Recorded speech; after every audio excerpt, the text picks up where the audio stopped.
Welcome to this double-header action from the Hawks Nest. We are bringing you both women's and men's varsity basketball against the Hamilton Big Blue. Of course, we will be bringing you women's basketball first as they are just about ready to get underway with introductions. I am joined by Cooper Oglesby. Both of these teams heading in the wrong direction this season. Lakota East 2-5 and Hamilton 1-4. They are still looking to get their first win in the conference. What are we looking at for this game? Well, East really has a chance to prove themselves tonight. Going against 1-4 Hamilton, like you said, Hamilton also still looking for their first GMC win. East definitely has a big shot tonight. Now there are a couple of key players on East that have been really producing so far. Of course, Bailey Bacher, one of the top scorers on this team, and one of the more surprising members of the team, Peyton Bucher, the junior, standing at 5'4", has averaged 7.4 points a game. She's a big player to look out for. How do you think Hamilton's going to have to counter these attacks?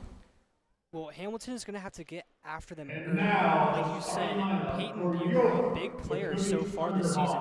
Her season high with 13, and she's not very tall either, but neither is this Hamilton team, so we could see a big game out of her tonight. Now for Hamilton, as we said, not a season heading in the right direction so far, looking to turn it around with this game. Their best player only averaging 7.8 a game. How can their offense get on fire tonight? They definitely need to take shots early and keep taking shots, get it to their playmakers.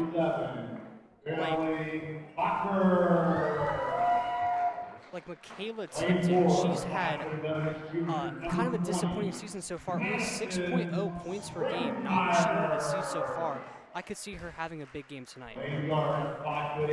The starters are taking the court for Hamilton. It will be number 0, Ariana Tillery, number 1, Corinne Jones, number 3, Brooklyn Morrell, number 5, Imogen Beeman, and number 11, Michaela Tipton. For Lakota East, number 3, Audrey Castleman, number 11, Bailey Bacher, number 12, Macy Hill, number 20, Madison Springmeyer, and number 24, Isadore McCoon. Here we go from the Hawks Nest. Ready for tip. And Hamilton will get it out to Ariana Tillery, passing it around, now in possession of Morrell.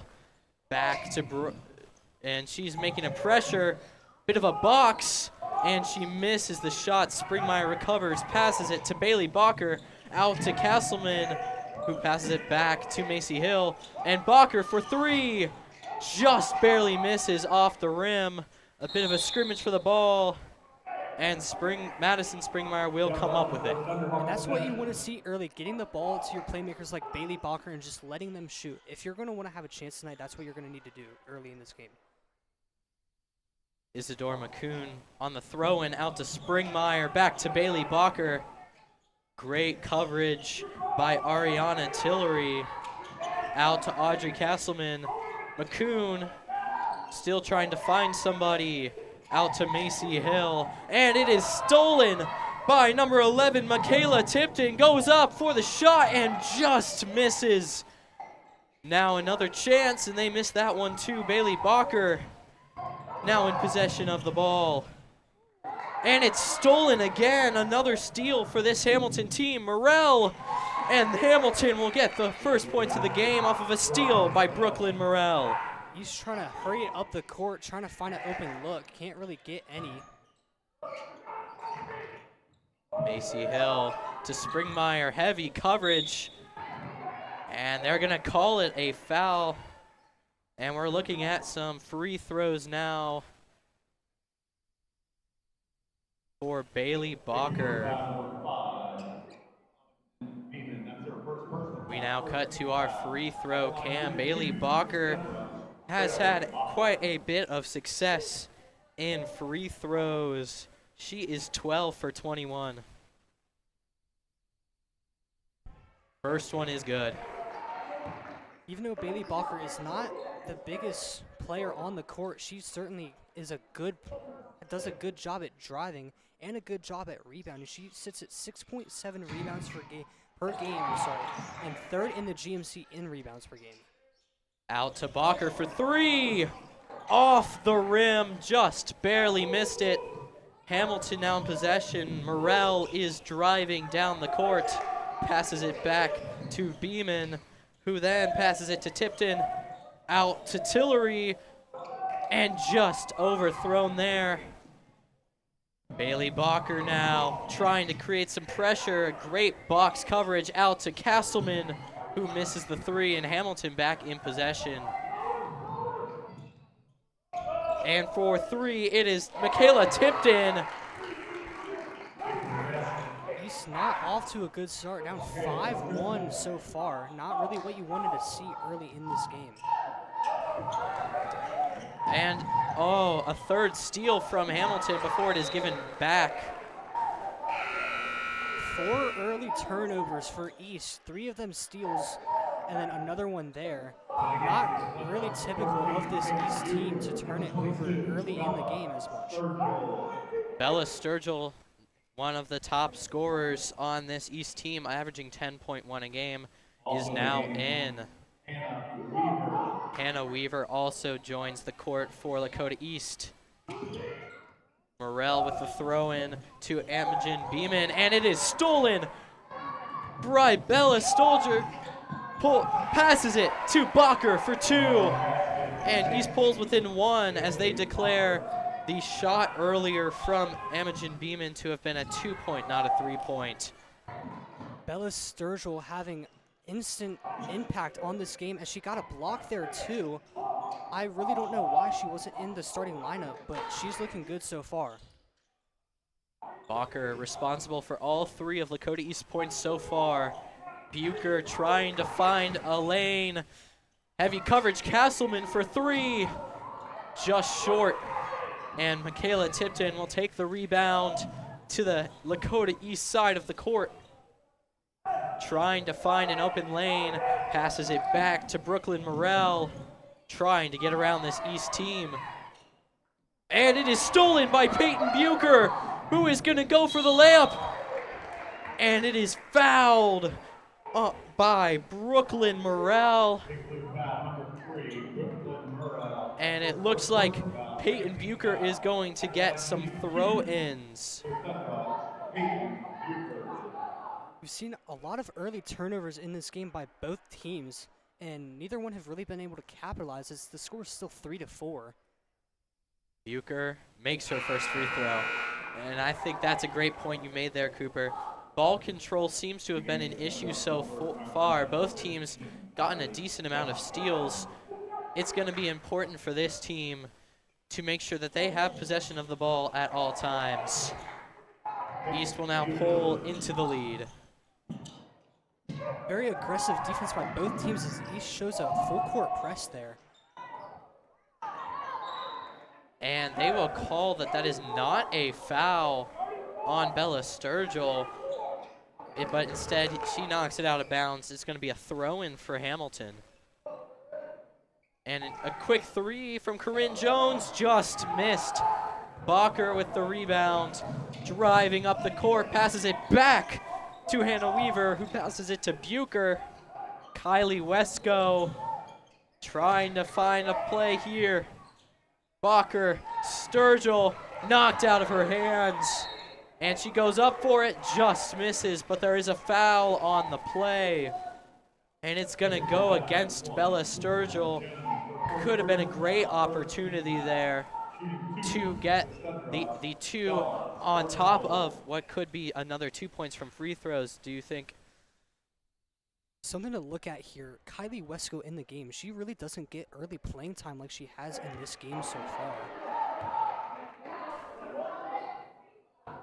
That's one from Bella Sturgill.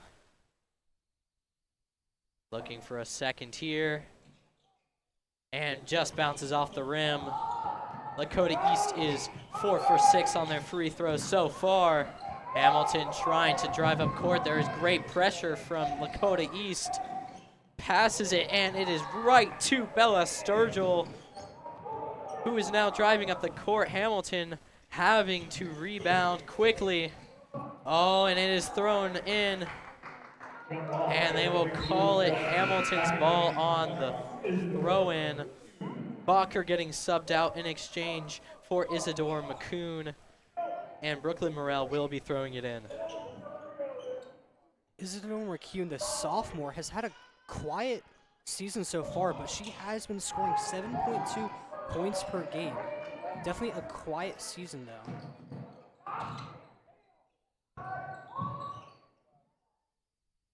Passing it around. Michaela Tipton, and that is to Corinne Jones. And it is stolen by Bella Sturgill on the attempted pass. Some great coverage from Ariana Tillery. Whistle is blown. And the foul was on Bella Sturgill. It will be a throw-in for Hamilton. He's had a chance to extend their lead there, but it's going to remain a one-possession game, 6-4 Lakota East, with 3 minutes left in the first quarter. Now here's the player who is slowly be getting more and more playing time. Maddie Manzardo is subbed in for Bella Sturgill. Manzardo steals it, passes to Bucher, goes up and gets 2. They're going to call a travel on that one. That will take those points away on the travel. The first call timeout, this one by Lakota.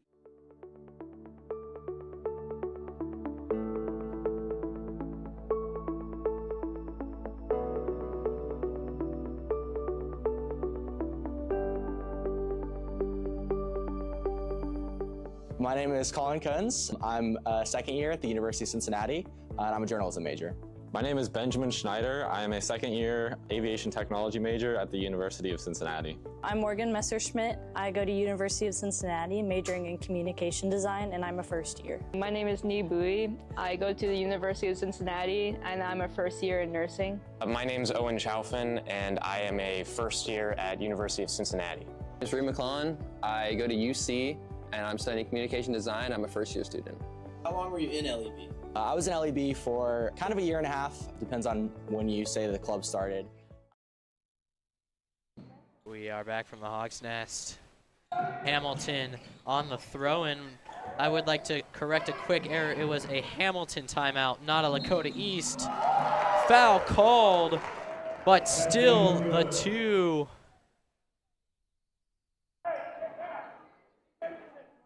It looks like they are going to say that those points were not scored. But we are still, nope, there it is. Bit of a delay in the camera changing. And now Imogen Beeman going to get one free throw, and she makes it. Hamilton quickly pulling ahead now in this one. As you saw on that free throw, Hamilton's coach pulled the players back court to try to stop any explosive offense from this East team. Maddie Manzardo, a quick 2, and East pulls back in the lead, 8-7. But Hamilton not gonna let it go easy. Michaela Tipton passes out to Brooklyn Morrell. Back to Tillery. And Morrell now, lots of quick passing here with Hamilton, trying to get someone that is open. Pressure from Morrell. Makes the pass out to Tipton. And it is stolen by Isidore McCoon. Passes to Bucher for 2. And it is off the rim, knocked out of bounds. And that was a great opportunity there, but just did not execute. And now, a couple of subs. Bucher being pulled off for, it appears to be Macy Hill. And Madison Jividen also making her way onto the court. Hamilton, I don't know if you've noticed, Cooper, but they have not had a single personnel change yet in this game. That's definitely something interesting. And they also have a very small roster, only 11 people compared to East 14 people. So they don't really have the depth of East. A quick timeout called again by Hamilton. We will be right back.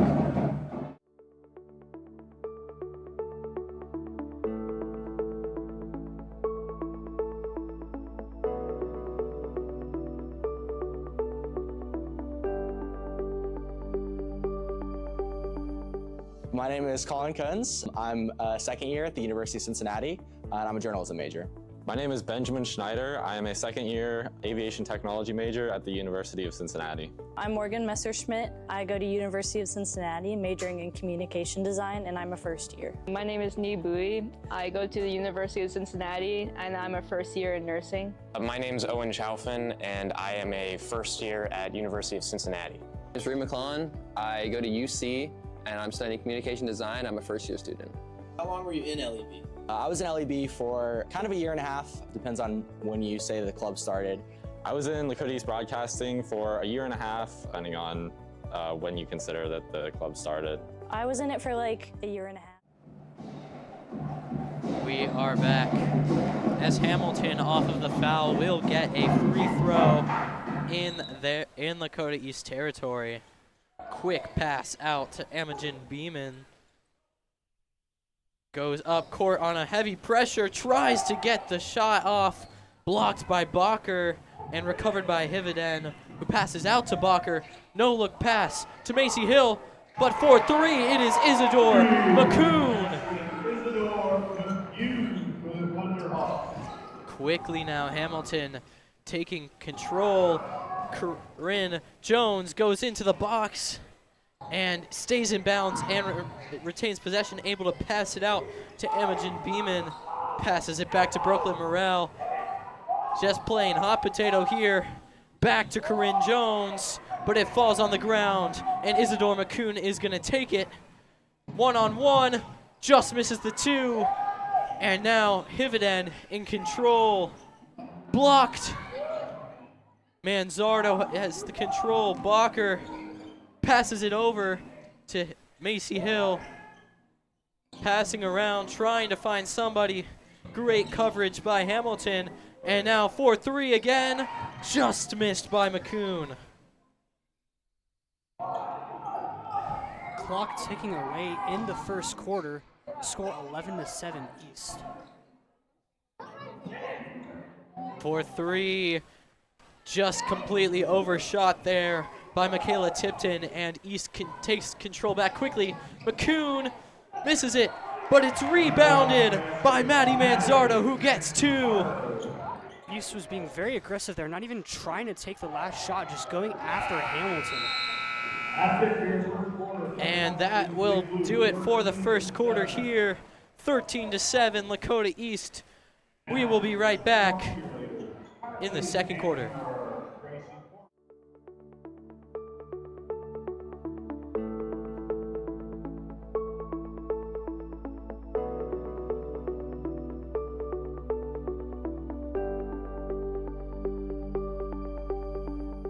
My name is Colin Kunz. I'm a second year at the University of Cincinnati, and I'm a journalism major. My name is Benjamin Schneider. I am a second year aviation technology major at the University of Cincinnati. I'm Morgan Messerschmidt. I go to University of Cincinnati, majoring in communication design, and I'm a first year. My name is Ni Bui. I go to the University of Cincinnati, and I'm a first year in nursing. My name is Owen Chaufin, and I am a first year at University of Cincinnati. I'm Reed McClellan. I go to UC, and I'm studying communication design. I'm a first year student. How long were you in LEB? I was in LEB for kind of a year and a half, depends on when you say the club started. I was in Lakota East Broadcasting for a year and a half, depending on when you consider that the club started. I was in it for like a year and a half-ish. I joined partway through my junior year, so like a year and a half. I was in Lakota East Broadcasting for 2 years. I was in LEB for about 2.5 years, depending on when it.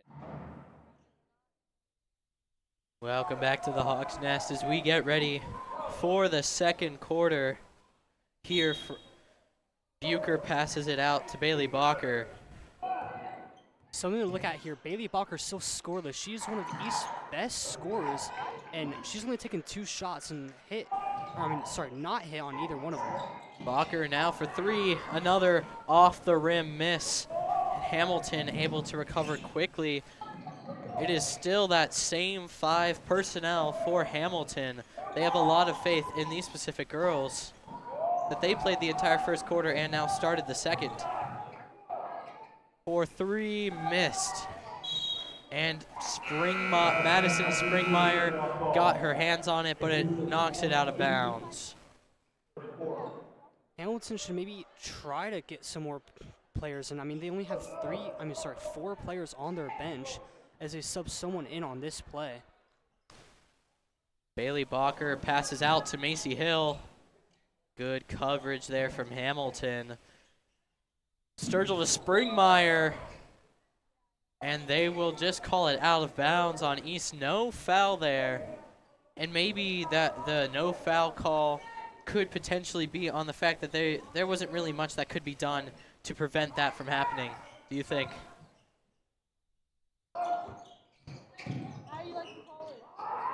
Bacher for 3. Misses it. Macy Hill passes it back in, but right to Hamilton's Brooklyn Morrell, quickly making her way down court. Ariana Tillery to Michaela Tipton. There was a quick sub in there. Envy Clark, the freshman, made her way onto the court for Corinne Jones. And she shoots into the rim, but bounces out before it goes down. Just an unfortunate play there, but East now has possession yet again. Hill to Bucher. Great formation from Hamilton. No travel called on Bella Sturgill, but she will now try for 2. Just misses it, rebounded by Springmeyer out to Macy Hill. And it is stolen by Michaela Tipton, but then bounces out of bounds. Castleman going in for Macy Hill. And something you said earlier, East definitely has the height on this Hamilton team, but they're getting the ball down low and not able to make shots. So Hamilton, even though they do not have the height, they're still playing tough down low. Bacher almost has the ball stolen, but she retains possession. Gets it out to Bucher. To Bacher to Castleman. Back to Bacher, who's now pressuring the box. Passes to Peyton Bucher, who is wide open for 2. Beautiful backdoor screen by Peyton Bucher, and nice job by Bailey Bacher to get her the ball. She's racking up assists this season so far. Absolutely a lot of great passes and assists so far from Bailey Bacher in this game. She is putting the team first and not her own personal points second, as she just blocks the 3-point attempt by Ariana Tillery. And Bailey Bacher, even though she is not very tall, racks up blocks as well. 0.9 blocks per game, and she's 3rd in the GMC in that stat. Couple of subs now. Isidore McCoon goes in for Bailey Bacher. And Corinne Jones is back out there in exchange for Michaela Tipton.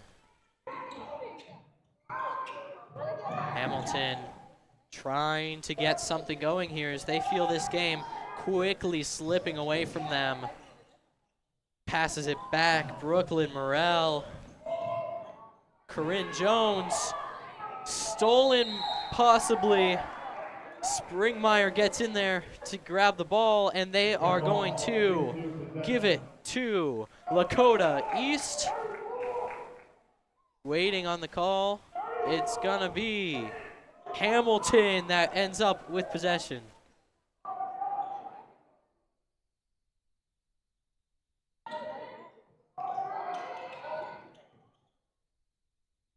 Out to Imogen Beeman, passes it back to Brooklyn Morrell, to Ariana Tillery. And Corinne Jones attempts 3, just undershot, and Sturgill will now take it back. Oh, Isadora McCoon for her second three of the game. She makes it. Now 2 for 3 on the game. And like I was trying to say earlier, Isadora McCune definitely flies under the radar on this stacked East roster. The sophomore has been racking up points tonight as 2 threes so far.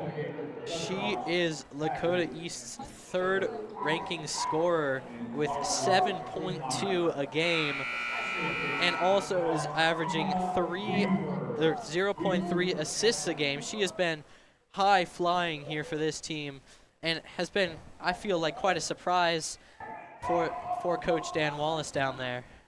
And in this junior-dominated team, people like Isadora McCune stepping up, definitely a bright future for this East team. Out to Weaver, Bucher again. And it is stolen by Brooklyn Morrell, her third steal of the game. Foul is called, and they are gonna give the ball to Lakota East. Foul is by Peyton Bucher.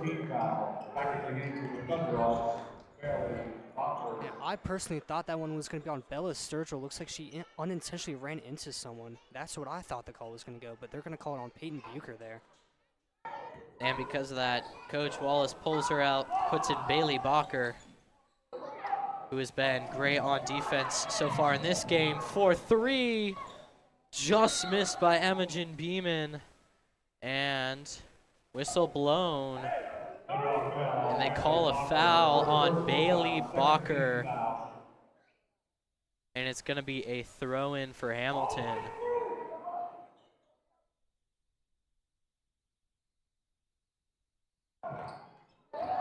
Great attempted pass there.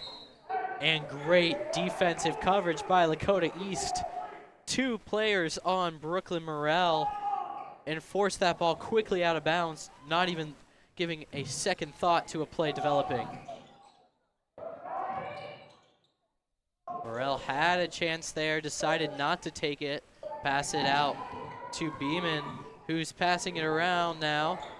And Corinne Jones thinks about it for a second before going back to it, out to Beeman. Passes it to Morrell.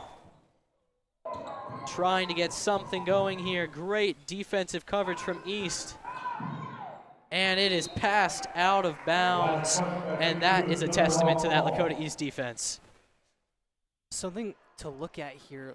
Hamilton's leading scorer in this game has been on the bench for a minute, and they only have 2 players in the game who have scored points, both of them at 2 points so far. You got to credit that to that Lakota East defense, who has just been playing pretty much man-to-man, trying to keep Hamilton out of the box, which they have been pretty successful at so far. Bacher for 2, and she has done it. She is now racked up 5 points in this game. Quick pass out. Subs coming in. It'll be Bucher for Sturgill and Hividen for McCoon. East takes a very comfortable 13-point lead with about 2 minutes left to go in the first half. Hamilton still no answer for this tough East defense. Envy Clark trying to find somebody. She was able to find Morrell, and now it's passing it around. Some serious pressure brought on, and they get the pass out for 3. Is it Beeman? Off the rim, she misses another 3, and the foul is called on Michaela Tipton. Another missed 3-point try from Imogen Beeman. She is 0 for 4 in this game. I mean, she was wide open after that trap defense by East. They forgot about the 3 ball, and she just couldn't hit on that one. Hamilton really wants that one back. Bucher now with a chance, out to Weaver. Passes it to Bacher, and she'll go for 3. Just off target there. Bucher now She was just inside the paint. That would have gone for 2. Bacher now. Bucher out to Weaver for 3. Bang! Another 3-point for this team. Hannah Weaver adding to her total. She is one of the best 3-point shooters on this team. And believe it or not, that is only Hannah Weaver's second bucket this season. The senior not seeing much playing time until this game. You would like to think they might be using her a little more now, especially against a team like Hamilton, where she is a little more even height-wise, and so she might be able to go a lot better man-to-man in defensive situations. I agree. Definitely a chance for Hannah Weaver to prove herself, and she's definitely stepped up in this one so far. Kylie Wesco came into the game along with Macy Hill. Another attempt at something, and it is off the hands. Bacher gonna have a free shot there. No contest on the great steal. And score! And Bailey Bacher doubles it up. Can you believe it? Great heads-up defense by Bacher. The ball was right there. Not a very good pass on the inbound. Now Envy Clark a chance to score here just off the rim. She gets the rebound. Whistle's blown. And it appears they are going to call a foul on Lakota East. But I would like to go back to that double up by Bailey Bacher. That was just incredible. She gets the free shot, quickly receives the throw-in, gets another 2. I mean, East on a great run here. 7 points in the last minute and a half as the clock ticks under 30 seconds. East with a very comfortable 20-point lead. Another attempt from Beeman, just off the rim yet again. She's been so close on so many occasions. It just has not worked out in this one. I mean, she's got the looks. That's her second wide open 3. Just not able to hit so far on this one. And if you're Beeman, I know you're beating yourself up over this. She's hoping that she can get that together. Hannah Weaver again, just off the rim. Bacher saves it. Can they get a shot off? She makes the 3. Another point from Bailey Bacher. This will be 12 now on the game, right as the clock hits 0, and Lakota East at the half up 23. It is 30-7. We will be back after halftime.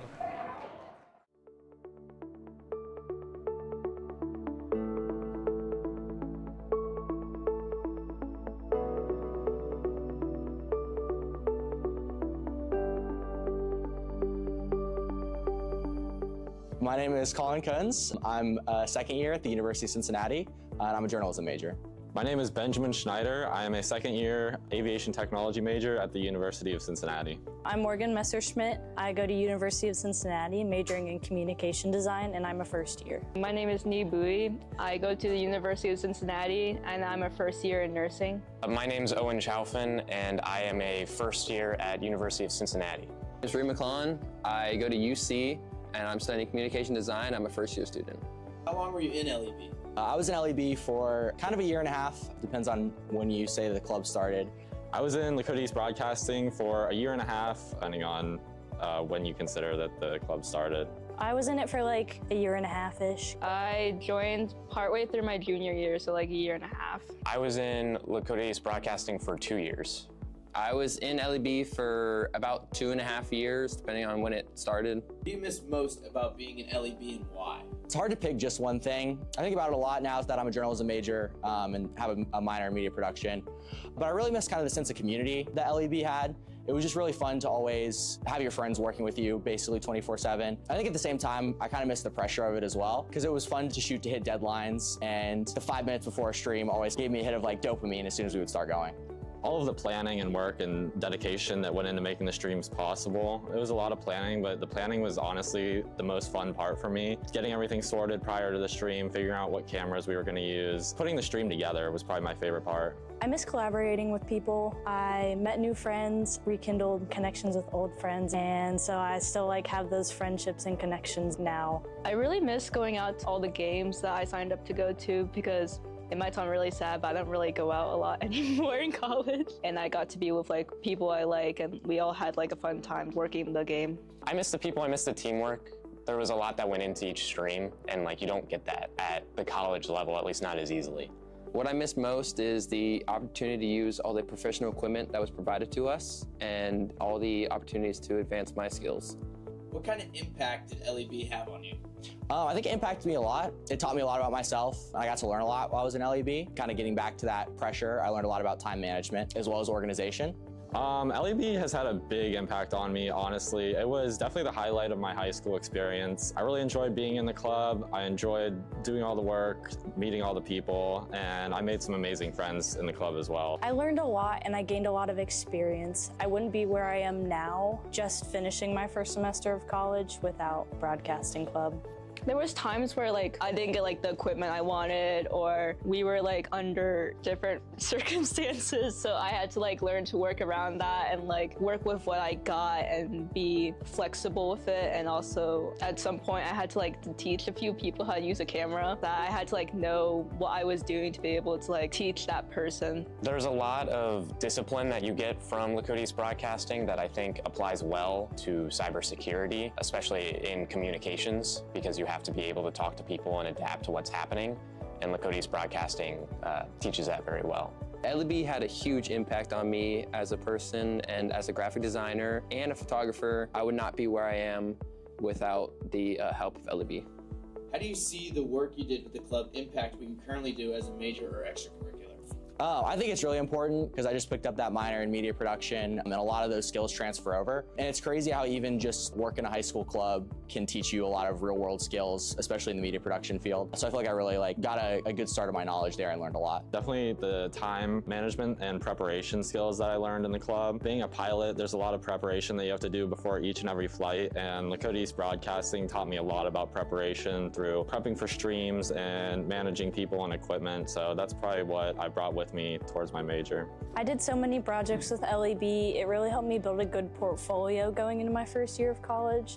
And I was actually able to get a job, and it built a lot of experience for me that really impresses people hiring. The work I did with LEB helped me so much in my major because it helped me choose my major.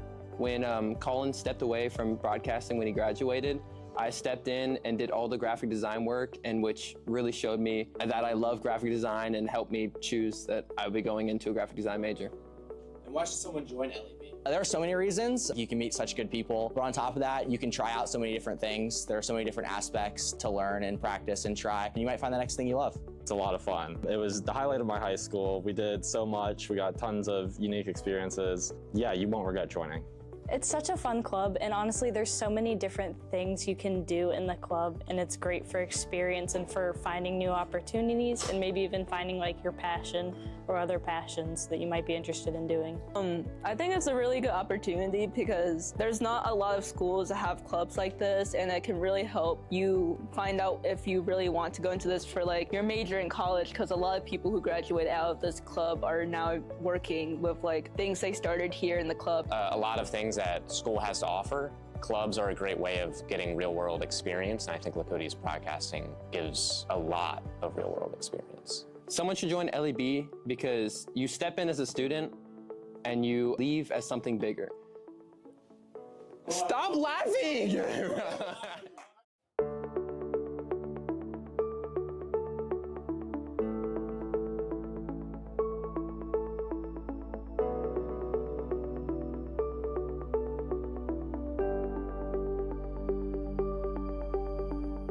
My name is Colin Kunz. I'm a second year at the University of Cincinnati, and I'm a journalism major. My name is Benjamin Schneider. I am a second-year aviation technology major at the University of Cincinnati. I'm Morgan Messerschmidt. I go to University of Cincinnati, majoring in communication design, and I'm a first year. My name is Nee Bui. I go to the University of Cincinnati, and I'm a first year in nursing. My name's Owen Chaufin, and I am a first year at University of Cincinnati. I'm Reed McClellan. I go to UC, and I'm studying communication design. I'm a first year student. How long were you in LEB? I was in LEB for kind of a year and a half, depends on when you say the club started. I was in Lakota East Broadcasting for a year and a half, depending on when you consider that the club started.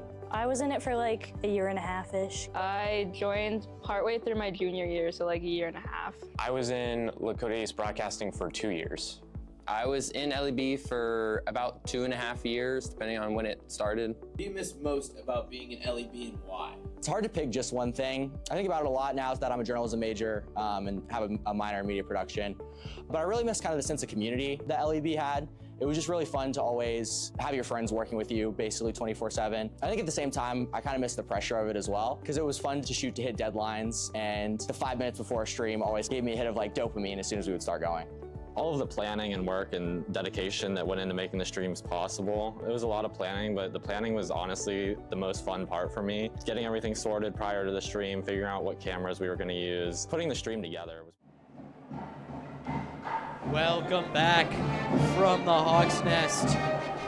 We are just about ready for the second half between Lakota East and Hamilton women's basketball. It has not been pretty so far. Hamilton down by 23 entering the second half. Is there any hope for Coach?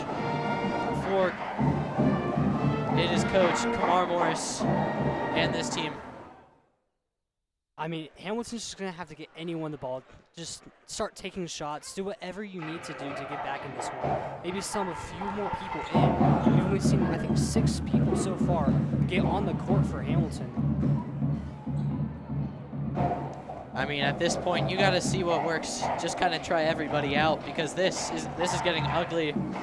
And players like Bailey Bacher, who had 12 points in the first half, just absolutely running all over your defense. I mean, Bailey Bacher had 0 points in the first quarter and now is sitting at 12, well above her season average of 8.6 points per game. And she's also been swinging the rock too, many assists and a couple fast breaks so far for Bailey Bacher. Not to mention a clean block on defense. This East team just finding ways to get it done. And let's talk about that buzzer beater at the end of the first half by Bailey Bacher. Not her first one either. She had a half-court shot against Oak Hills about a week ago to send that one into the end of the first quarter. East ended up winning that game too. Definitely have all the momentum, up 23 so far. And this is a great opportunity for East to start building some momentum. They are sitting at 2-5 right now. Both of their wins did come in conference play, but they do need to start building towards something soon, or else this season could start getting away from them and fast. Taking this game against this lower-end team could be a great momentum builder for the rest of the season. And talk about momentum. East had a 50-3 win over Middletown, all the momentum in the world, and then ended up losing a game by quite a big margin to Princeton a few days ago. That was not the prettiest. It was a final score of 69-41 for Princeton. Just not their best effort out there. And a team, obviously it's Princeton. They have an incredible basketball team in both men's and women's, but still not something you want to see as a team. But a great opportunity now to get back into this season, up 23 entering the second half. And like you just mentioned, East's defense definitely turned things around, allowing almost 70 points last game, and now only 7 so far through 16 minutes of play. Quickly now, Westco to Weaver, stolen by Corinne Jones, working her way down the field. Passed it to Imogen Beeman, but a great block by Bailey Bacher. Already her second block tonight. She's racking up blocks this season, almost 7 per game. definitely a great defender for this East team. Bailey Bacher just shines in basketball and just barely missed by Michaela Tipton. They are still looking for their first three. They were able to get the two there, but as I just mentioned, Hamilton, a lot of three-point opportunities. They still have yet to execute on that one. And I wouldn't be surprised if we saw some more aggressive defense. Another steal here, maybe some full court press by Hamilton. Corinne Jones tries for the layup, misses, and they are gonna call a foul.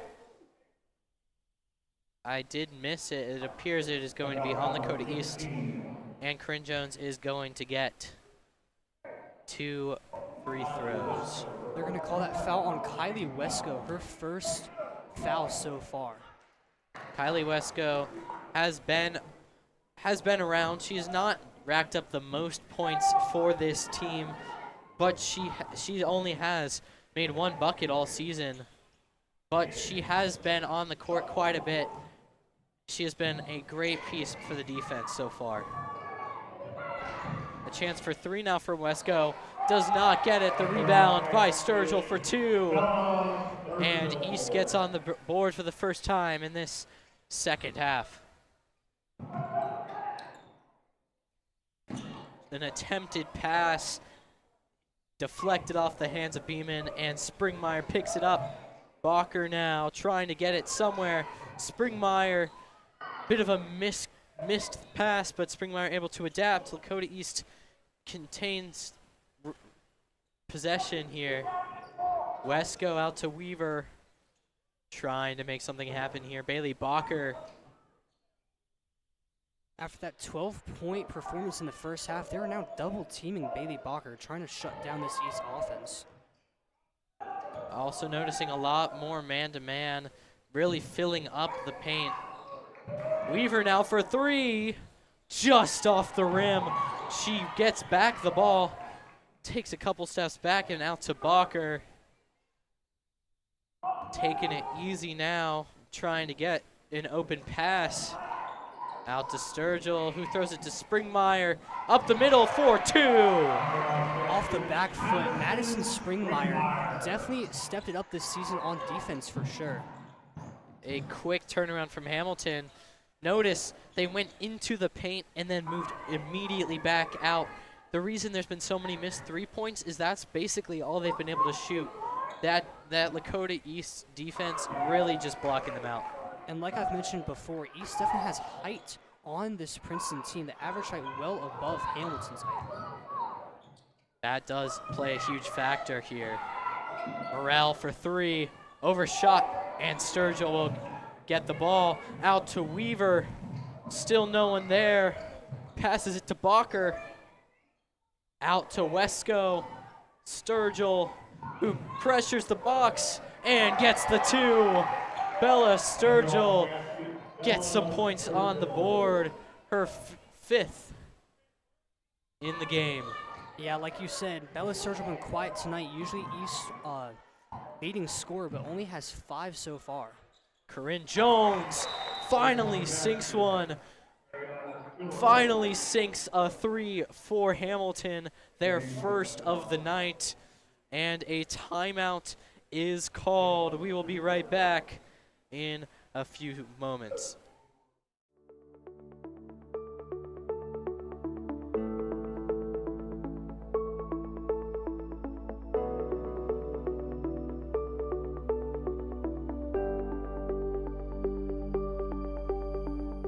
My name is Colin Kunz. I'm a second year at the University of Cincinnati, and I'm a journalism major.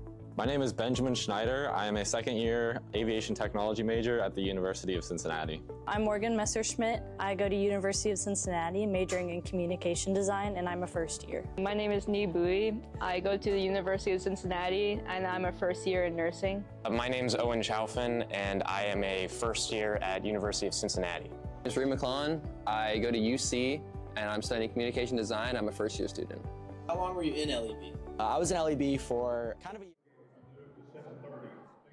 We are back here. Timeout's just about wrapping up. And Lakota East ready to go.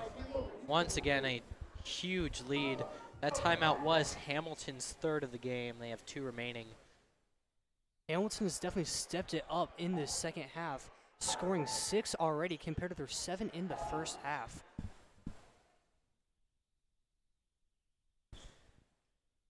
East still maintains their lead. Both teams have scored 6 so far in the second half. Quickly now. Bacher back to McCoon. Bucher. Oh, triple teamed there. Absolutely nothing to do, but they call it a foul and a throw-in now. And there will be a quick sub. We are seeing the first appearance of number 23, Olivia Gross, this season. She is yet to play a single game for Hamilton. She has now made her way onto the court. And I was wondering when we were going to see that pressure from Hamilton, that full court press, and they finally bring it, and it pays off. They got the ball. Going to the line for 2 is Beeman here. And we can see now they're starting to mix in some people that have not touched the court yet. Potentially a strategic move, as well, there isn't much film to use against them. So with them getting these opportunities, maybe they're trying to make a push to make the improbable comeback. Olivia Gross comes into the game and immediately back out for Hamilton as Envy checks back in. Not entirely sure what's going on there. Timeout called, I believe. 1 second, the referees are discussing something. Not quite sure what it is, but Hamilton's coach does not seem very happy, not sure what is happening. Potentially something about Olivia Gross. She is active, she is on our rosters for this game. It is referee timeout, referee discussion going on at the moment. They are talking about something on the Hamilton side.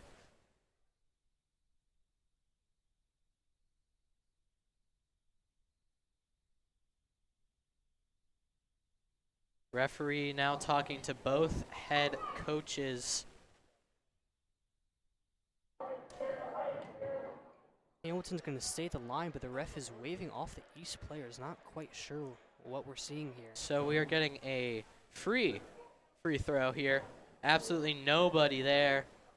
And easy dunk there. Not entirely sure what the exact ruling is about what just happened. Evidently, something that resulted in all the players getting pulled off of the net. And now Bacher gonna get a free throw as well. And my guess was a tech on both teams. Maybe 2 players were getting into it that we missed, but Bailey Bacher has a 1-and-1 right now. And there's another one. Bacher's racked up 13 points so far, and it looks like ball is going to go to Hamilton. I'm sorry, East. And I believe the technicality might have been on Olivia Gross. She got pulled on one play, brought back in Envy Clark. And then now Olivia Gross back out on the court for Envy Clark. Bucher now passes out to Bacher, who hands it off to McCoon for 3, and she swishes it. And Lakota East has crossed the 40-point threshold.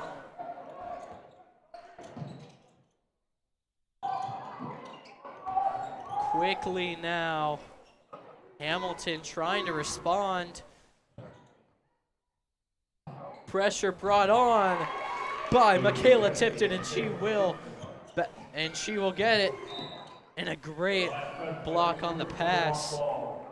Goes out of bounds. We're seeing more and more aggression by this Hamilton defense. Almost a steal there, but it was tipped, and it's going to be East ball. But definitely come out the gate with a lot more aggression than they did in the first half. And this would have been, in my opinion, a completely different game, as Bucher sinks it for 2, if there was if this type of defensive pressure was being put on in the first half. just not much has happened for Hamilton, unfortunately. Now Olivia Gross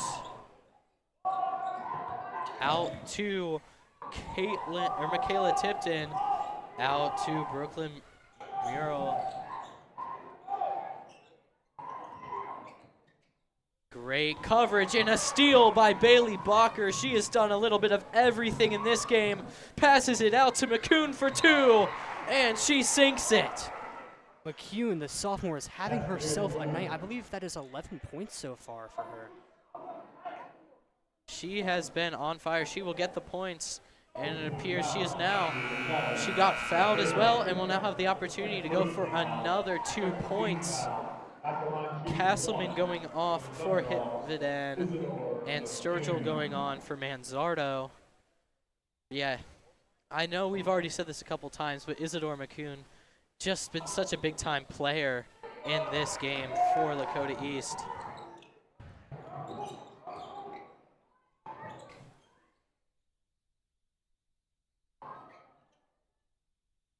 Hamilton now met with a great defensive coverage. There is some people wide open on the side. Tries to pass it to the double-teamed Imogen Beeman, but there was someone way out on the outside, down on the right-hand side of our side on the court. She was wide open for the 3. Maybe a misread there, but it's going to lead to another Hamilton turnover. They're still down big in this one, and not really what you want to see. With 2 minutes left in the third quarter. And this game just slowly trickling away. I know Coach Dan Wallace, you would like to think he was happy with this game, but knowing what kind of coach he is, he'll probably still find a way to find some critiques. Corinne Jones goes down there, the senior guard, holding her knee. Not quite sure, maybe she accidentally needs someone, but on the fast break, she had the size. Athletic trainers coming out to help her. She is crying in pain. We will take a break.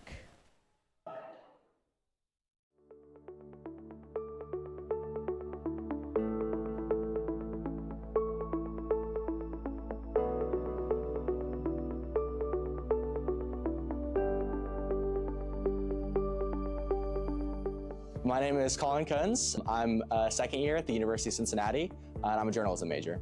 My name is Benjamin Schneider. I am a second-year aviation technology major at the University of Cincinnati. I'm Morgan Messerschmidt. I go to University of Cincinnati, majoring in communication design, and I'm a first year. My name is Nee Bui. I go to the University of Cincinnati, and I'm a first year in nursing. My name's Owen Chaufin, and I am a first year at University of Cincinnati. I'm Reed McClellan. I go to UC, and I'm studying communication design. I'm a first year student. How long were you in LEB? I was in LEB for kind of a year and a half. Depends on when you say the club started. I was in Lakota East Broadcasting for a year and a half, depending on. We are back here from the Hawks' Nest. It appeared to have been a left knee injury on Corinne Jones. That is what she was holding. She was able to walk off the court with support, a bit of light pressure on her left leg. We do not know at this time what her injury was. We wish her all the best. Bacher right back to it. Macy Hill now back to Bacher. Peyton Bucher now. They are trying to get something, but there has been some pretty solid coverage here to Sturgill. Bucher thought about 3, goes into the paint for 2, and it is off the rim. Macy Hill knocks it out of control and out of bounds.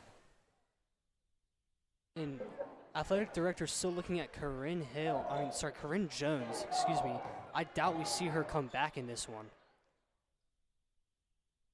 Peyton Bucher goes up for it, and a great block from Brooklyn Murrell of Hamilton. And it does go out of bounds. East will get a throw in. And it's out to Bailey Bacher, to Bella Sturgill, out to Peyton Bucher, And it is to Hividen for 3 off the rim, just barely. And Hamilton will get the rebound. Going off. Great coverage there. Triple team it was, but still able to get a pass out. Just trying to get something here. You don't want to go down and go down bad. You want to be able to put at least a little more fight on the board, make it look a little better than it was. A chance here, and just off the rim. Has not been Imogen Beeman's night.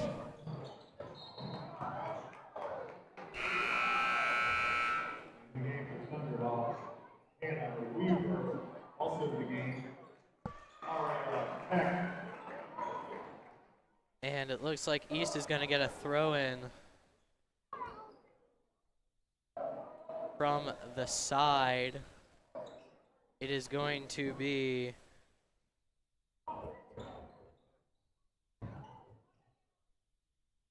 out to Bacher for 3.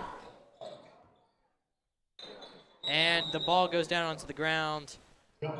And they are going to say it is Lakota East's ball. Out in the stands tonight, you can see former Lakota East quarterback JT Kitna. He is here with Lakota West women's basketball superstar Katie Fox, who does lead the GMC in scoring. Good to know some high caliber athletes coming out to watch this game. Hamilton now making their way down court.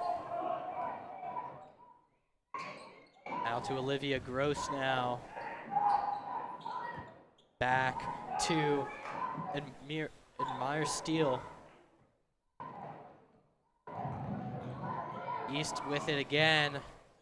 Hannah Weaver for 3, off the rim, and it is knocked out of bounds.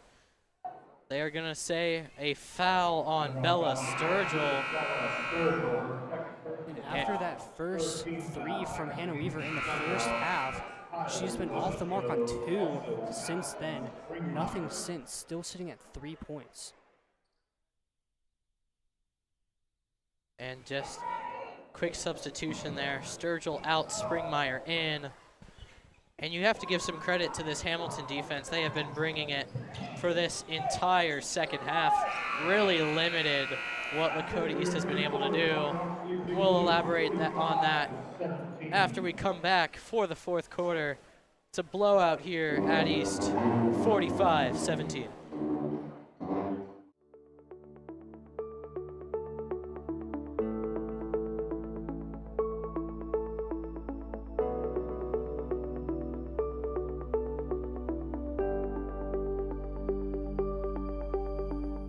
My name is Colin Kunz. I'm a second year at the University of Cincinnati, and I'm a journalism major. My name is Benjamin Schneider. I am a second-year aviation technology major at the University of Cincinnati. I'm Morgan Messerschmidt. I go to University of Cincinnati, majoring in communication design, and I'm a first year. My name is Nee Bui. I go to the University of Cincinnati, and I'm a first year in nursing. My name's Owen Chaufin, and I am a first year at University of Cincinnati. I'm Reed McClellan. I go to UC, and I'm studying communication design. I'm a first year student. How long were you in LEB? I was in LEB for kind of a year and a half. Depends on when you say the club started. I was in Lakota East Broadcasting for a year and a half, depending on when you consider that the club started. I was in it for like a year and a half-ish. I joined partway through my junior year, so like. We are back here in the fourth quarter. Lakota East women's basketball. Just pure domination for 3 quarters. Hamilton starting to find a bit of footing on the defensive side, but offensively still not much to write home about. And they did score 10 points in that third quarter compared to their 7 in the first half entirely. Definitely stepped it up a little bit, but it's not going to be enough. And a 2-point shot there from Michaela Tipton. At this point, if you're Hamilton, you just got to start putting the points on the board. Make it look a little prettier than it really was. And getting some momentum here at the end of the game could be a bit of a boost of morale. Wesco almost makes the shot. Ball goes out of bounds. Wesco's had the looks all game long, not able to hit on any of them so far, but she's definitely been racking up a lot more minutes in this one than she normally does on the average. Beeman now. One thing I've noticed, Beeman and Morrell have been on the court for basically the entire game, if not the entire game. Great steal there by Wesco. Just shows the confidence in those two ladies out there by their head coach.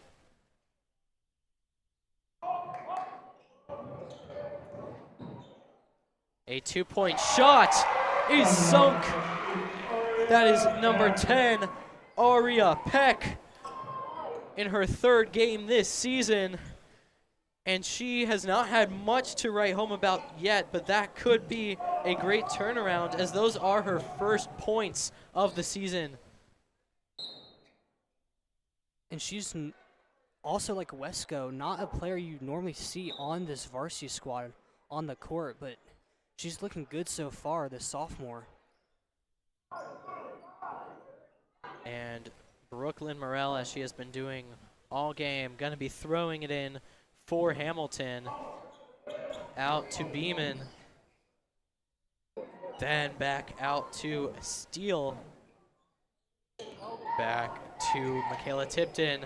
Tries to pass it to Olivia Gross. A little overthrown as well. Some great coverage from Madison Springmeyer. Goes out of bounds.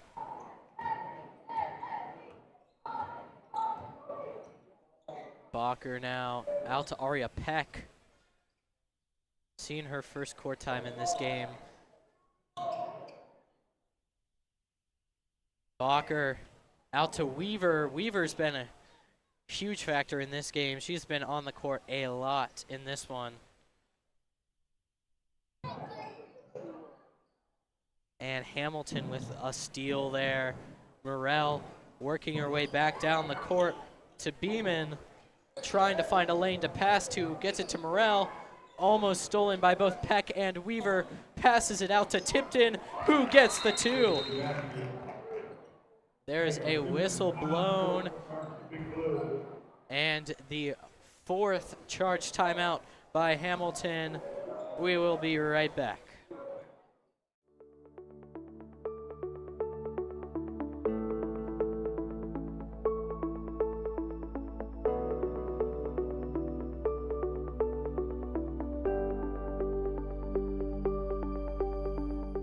My name is Colin Kunz. I'm a second year at the University of Cincinnati, and I'm a journalism major. My name is Benjamin Schneider. I am a second-year aviation technology major at the University of Cincinnati. I'm Morgan Messerschmidt. I go to University of Cincinnati, majoring in communication design, and I'm a first year. My name is Nee Bui. I go to the University of Cincinnati, and I'm a first year in nursing. My name's Owen Chaufin, and I am a first year at University of Cincinnati. I'm Reed McClellan. I go to UC, and I'm studying communication design. I'm a first year student. How long were you in LEB? I was in LEB for kind of... We are back after that timeout call. Hamilton has used 4 of their 5 timeouts. Lakota East still has yet to use a single one. I find it highly unlikely that they will use one of them, considering the score and how much time is left on the clock. And like you said, East complete and utter domination so far, 47-21. Hamilton finding a little life on offense in the second half, but it's not going to be enough to get it done, as there's 5 minutes left in this game. East with a very comfortable lead. And I feel like if you're Hamilton, you really wish you had made these adjustments maybe at the end of the first, not even at halftime. McCune just misses a 3, because most of the scoring came in the second half. Beeman, almost had the shot. McCune able to deflect it on the block. What a block by the sophomore, Izzy McCune, definitely having herself a game. And now she makes a 3. What a big-time player for this team. McCune has got herself 14 points in this game, having herself a night so far. With that 3, East has now crossed the 50-point threshold. Just pure domination. This is the first time that this girls basketball team has hit. This is the second time. My my mistake, the second time that they have hit 50 points this season. The other time coming against Middletown in a 50-3 blowout. And that timeout was called by Lakota East. I now take back what I said about them not using timeouts. I'm not entirely sure what they might have discussed. Probably not. Probably just don't get hurt, as they put in Lily DeBoard, Madison Hividen, a bit of a personnel change. They might just be playing the backups for the rest of this game. Get them some quality playing time and opportunities to make a name for themselves. And Castleman back in the game. I believe before this we hadn't seen her since the first half. She scored 0 points so far. Bucher tries to steal it, and she gets a foul. Gonna be a throw-in now for Hamilton. Something to point out, that is Bucher's 4th foul in this game, and she has 6 points. And I wouldn't be surprised if they try to sub her out, but no one looks like they're coming in so far. She is averaging 2.3 fouls per game. Imagine that will go up after this one, but just need to play a bit cleaner on basketball, especially in a game like this. You don't need to be going above and beyond at this point. Your goal should be finish the game off strong. Don't let yourself get hurt. All that kind of stuff. And like you said, East will probably be playing it slow on offense. We probably won't see the quick tempo that we've seen so far in this game, as they have a comfortable lead so far. A great pressure and a 2-point score by Ariana Tillery. And McCoon quickly out to DeBoard, who gets it over to Bucher. Quickly trying to make something happen. Back to McCoon. Castleman. And it's to Hividen. Playing a bit of hot potato right now, trying to make the shot. Castleman looking for somebody. Hividen. McCoon. And a bit of a pressure there. Great coverage from Beeman, but it's passed out to Bucher for 2. What an assist and what a cut by Peyton Bucher. Surprised she's still in the game, but she's got 8 points and 4 fouls in this one. They're not even going to try to sub her in.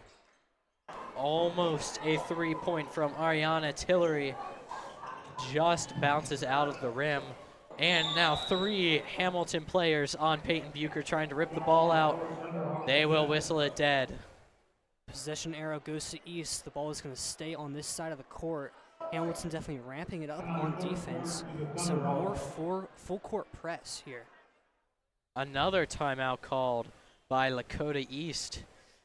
I'm not entirely sure why you would call a timeout as head coach Dan Wallace, considering this game is pretty much over. But clearly he has seen something that he wants to talk on, and we all know Coach Wallace. He is a very, very competitive head coach. He strives for greatness, and even in moments where your team is up 29 points. And I bet, first of all, I bet they're subbing in Peyton Bucher, and second of all, I bet they are just drawing up a play to get the ball across midcourt, as Hamilton has played amazing defense in this 4th quarter so far. East has no answers so far. You can say that head coach for Hamilton, Kamar Morris, has made a lot of great adjustments. Unfortunately, just came a little too late considering the halftime score of 30-7. McCoon tries for 2, misses it. DeBoard on the rebound, misses it. DeBoard rebounds again, gets it out to Hividen. Now to McCoon. Bucher on the pressure, knocked out of her hands, steps out of bounds. Looks like it is going to maybe stay here with East. Maybe a foul called there on Hamilton. Looks like that one is going to go on Style. And they will sub out Castleman for Manzardo and Bucher for Peck. Putting in some more of the backups, keep everybody healthy while also giving some of the people on the bench opportunities to prove themselves. Peck had a good look there. She just didn't have the height as Hamilton got a nice clean block. Oh, a great block and steal by East over Ariana Tillery. And she tries to make the shot. Aria Peck gets pushed down and does not get it. She will now line up for a free throw. Peck showing off the speed there, almost got enough separation to make that shot, but she's going to go to line for the 2. Looking to make this East lead 30. And she does with ease. Now here comes her second free throw. A quick sub. Out goes McCoon, in goes Kylie Wesco. We're seeing more and more of the secondaries come in. Peck sinks her second free throw. And Hamilton now down 31 points. How do you respond as a head coach and as a team? How do you not let that get to your head? I mean, this game is just about over, but if I were Hamilton, I would just try to get it to my playmakers, get any momentum I can heading into the next game. Heading to that locker room is not going to be easy, but they have to keep their heads up. While they do have their backs against the wall. The season is far from over. They have shown a decent amount of play competency in this second half. I would say incredible defense in an offense that very slowly has been gaining momentum as the game goes on. Mansardo a bit of trouble with the connection, gets it out to Peck. Less than 90 seconds on the clock in this game. East just going to hold out the ball, like you said, less than 90 seconds to go. Can't find anything. Manzardo almost has it stolen out to Wesco. Wesco into Manzardo, but it is stolen by Ariana Tillery. Passes it back to Beeman. And a three-point attempt from Admire Steele. What a shot, not even up against the line. And she's not even a starter, so maybe she'll work her way into that starting rotation because she has had herself a night. Her first bucket there, but definitely showing some promise. And a foul called now on Style. It'll go against Aria Peck, and she will get a throw-in with 42 seconds left. Wesco now in possession of the ball. Aria Peck just trying to kill as much clock as she can. Wesco going across the court, passes it out to Hividen. Ball goes out of bounds with 23.5 seconds left. And Tillery will throw it in for Hamilton. And for 3, it is sunk by Michaela Tipton. And Hamilton will cross that 30-point threshold, making a lot better of a second half than their first. Hopefully some momentum for them coming into this later in the season. Manzardo will get 2 as time expires. And the final here from the Hawks Nest, 56-31 Lakota East. Don't click off of this stream. We will have more coming to you soon. Same old crew for men's varsity basketball coming up. 56-31, the final of women's. We will be back in around 20 minutes with your varsity men's basketball.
for tonight's boys basketball game between the Hamilton Big Blue and your Lakota East Thunderhawks.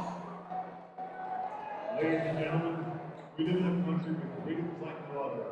In order to honor America and in respect for all who have served our country to defend our freedoms, you are invited to stand, remove your hat, and sing our national anthem, the Star Spangled Banner.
What an electric crowd here for this varsity men's basketball match between Lakota East and Hamilton.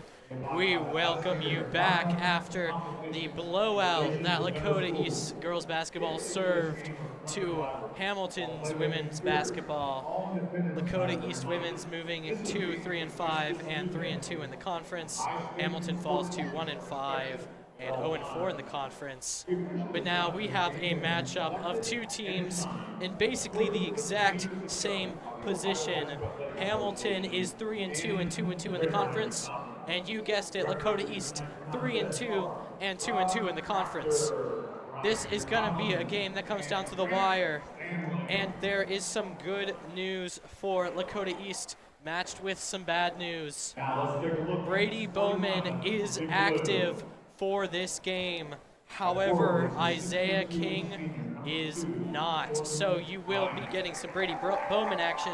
However, Isaiah King will be inactive for this game. He is currently on the court side in a boot. So not a good look there. Wish him all the best. But even without Isaiah, I think this East offense still formidable. What do you think, Cooper? Well, Brody Hayes had a huge game against Princeton, and he will be starting this one in the place of Isaiah King. Brody Hayes has been scoring 4.5 points per game so far this season, but I would expect a big night from him. The starters being announced out on the court for Hamilton. It will be number 2, Jordan Bryant. Number 4, Jordan Johnson Perdomo, who has an average of 16.8 points per game. Number 10, Knox Mills. Number 22, Elijah Jones. And number 32, RJ Wilson, another formidable player at 11.2 points per game. And in this matchup today, we are going to see two star sophomores battle it out. Brady Bowman on the east side and Jordan Johnson Perdomo on the Hamilton side. Both of them are leaders in the GMC for points per game. Brady Bowman scoring 16.8, a little more than Perdomo, and Brady Bowman is 5th in the GMC in points per game so far in this season. As you can see, the starters being announced on the court for Lakota East. It'll be the senior number 1, Luke Shaw. Number 2, he is back, Brady Bowman, 16.8 points per game. It has a season high of 22 points scored. Number 3, Ashton Washburn, also a senior, will be out there.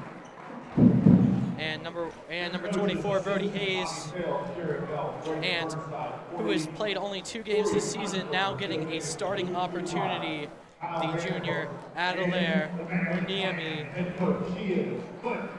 Yes, he has yet to make too big of a name for himself. He has not scored a single point this season. So this opportunity, they are giving him a shot. They see something in him that I am excited to potentially see out on the court in this game. Here comes a huge game for Lakota East that'll shape the trajectory of their season. Coach Clint Atkins already yelling, and the tip-off goes to East, but it is quickly taken by Elijah Jones of Hamilton. Jordan Johnson-Perdomo now with possession of the ball. The standout sophomore passes it to RJ Wilson. Back to Perdomo. Just misses the rebound. Goes in for Jordan Bryant. East now with possession. Shaw to Bowman, back to Shaw. And something to point out early in this one, J.J. Smith, a usual starter, is sitting on the bench, getting number 15 in the game for his first start, and maybe they just want to get some more height in this one against this very tall Hamilton roster. Back to Shaw. Hayes makes a pressure, instantly covered. Back to Shaw, goes in for it, off the backboard, the bottom of it. And Hamilton with possession real quickly. Elijah Jones passes it over to Bryant. Wilson, Knox Mills, passing it around. Here comes the pressure from Jones. In for two, and Hamilton quickly a 4-point lead in this one. And like I mentioned earlier, Hamilton definitely has the height advantage in this one. So I'm going to be excited to see what this East offense can do. Definitely going to shoot a lot of threes today. An errant throw from Hayes to Wilson, but then a great steal by Ashton Washburn. And there he is, Brady Bowman takes it into the box for two. Welcome back, Brady Bowman. They definitely needed him in the disappointing blowout loss to Princeton, but he is back and making his presence felt early in this one. And a great shot there from Elijah Jones.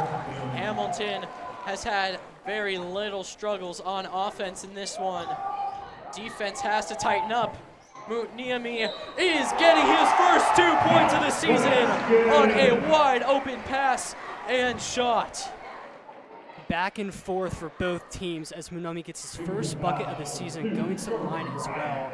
And due to the offensive domination by Hamilton, I would not be surprised if we see J.J. Smith come into this game and try to get some help on the defensive side of the ball. Muniemi for the one free throw, he gets it. East on a 3-point run. R.J. Wilson will take it for Hamilton on the throw-in from Jordan Bryant. Pushes upwards. Great boxing from Lakota East. Covering everyone they can. Passed out to Johnson-Perdomo. Trying to get something to R.J. Wilson. Pushes forward. Out to Knox Mills. And it's knocked out by Brody Hayes. No foul called on Muniemi, landing on Knox Mills, and Johnson quickly moving down court. Brady Bowman pushing the tempo here. And a beautiful three there from Brody Hayes. East quickly takes the lead right back for the first time in this game. Continuing his hot start to the game against Princeton, where he had a lot of points early and then really nothing in the second half. And here he comes, Brady Bowman. Once again out to Hayes, who makes the pressure, and the two. East was down 6-2, quickly up 10-6 now. All the momentum. East firing on all cylinders. Not even 4 minutes into this game and already 10 points. Definitely going to see a high-scoring matchup in this game. Hamilton making a name. Out to RJ for three. And it is good. And they pull within one on a great shot from RJ Wilson. Threes are flying for both teams. There's another bucket there by Hamilton. And a travel is called on Ashton Washburn. Not much of a student section to be seen here for Hamilton. unlike our games against Sycamore. And now Jordan Bryan throws it into RJ Wilson. Hamilton, a great opportunity to take the lead here. Bouncing around now, RJ with it again. Pushing forward, he'll pass it back to Johnson Perdomo. And he is knocked out of bounds. It's a foul called. We'll see what the official ruling is. It'll be a throw-in.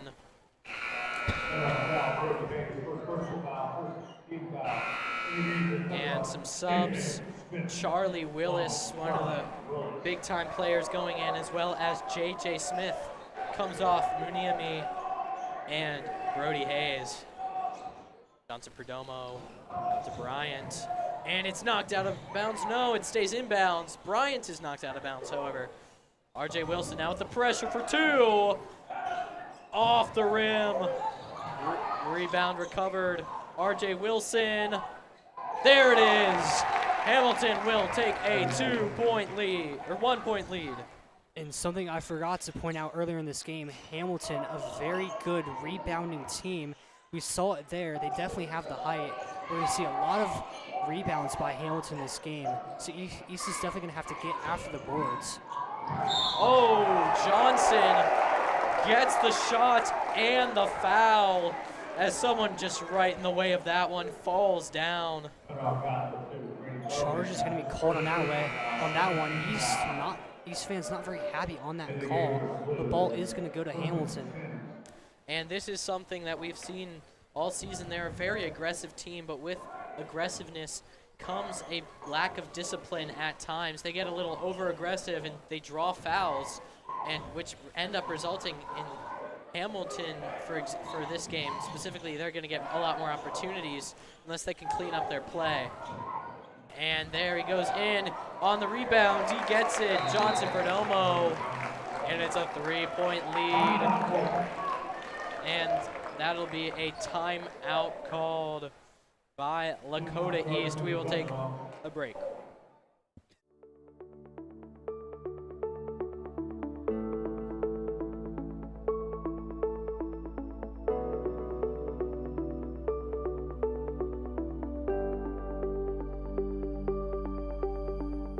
My name is Colin Kunz. I'm a second year at the University of Cincinnati, and I'm a journalism major.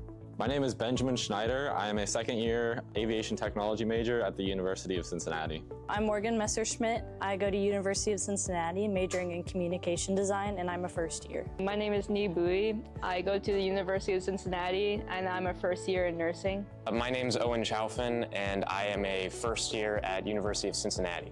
I'm Reed McClellan. I go to UC, and I'm studying communication design. I'm a first year student. How long were you in LA? We are back from the Hawks Nest. What you just missed, Clint Adkins, also a very competitive head coach here, chewing out the side for their 6 personal fouls in this half already. Brady Bowman with possession. Lakota East, both men's and women's basketball, they have very competitive head coaches.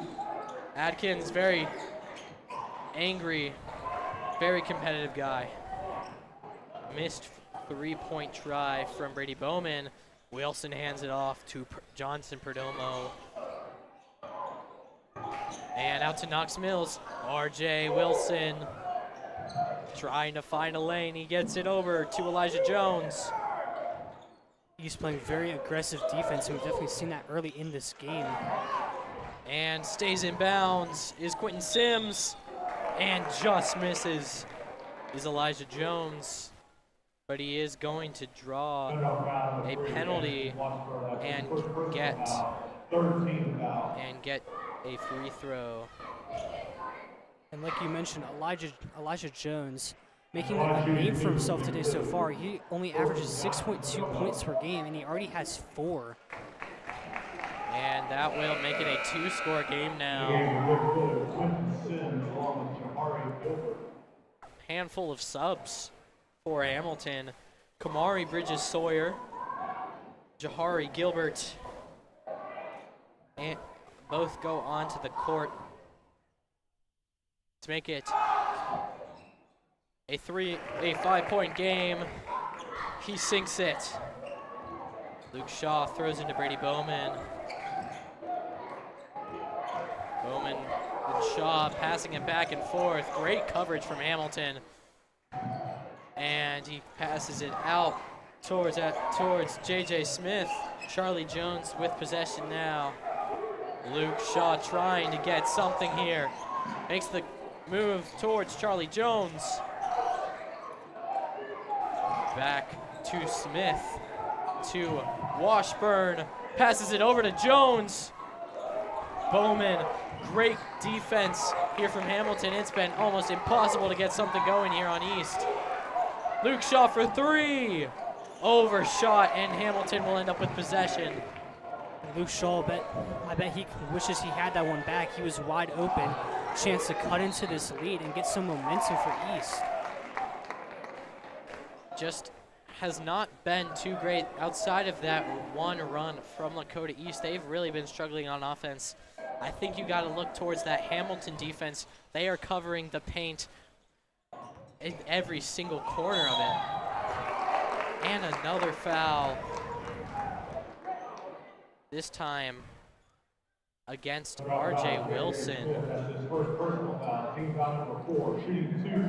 Just not been pretty for Lakota East. A lot of fouls. This is what we've seen earlier in the season. Their over-aggressiveness leads to personal fouls that end up benefiting Hamilton. Brody Hayes checks back into the game. He has half of East points right now. I honestly don't know why he was on the bench in the first place. Hayes goes in as well as Muniami. R.J. Wilson sinks the second. It is now a 2 3-point game. And East, they are watching this game quickly slip out of their hands. They need to find some momentum now, or it's going to get ugly really fast. This has not been a pretty sight. Hamilton has been on a 9-0 run since that great East run. It was 10-7, now 10-16. Still no answer on offense for East for this tough Hamilton defense. And they call another foul on Brody Hayes.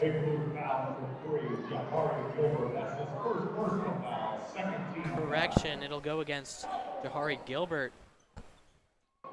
Clint Adkins still yelling about that one. Not entirely sure about what, but he was yelling. Quiet game so far for Bowman, only 2 points. Great move there.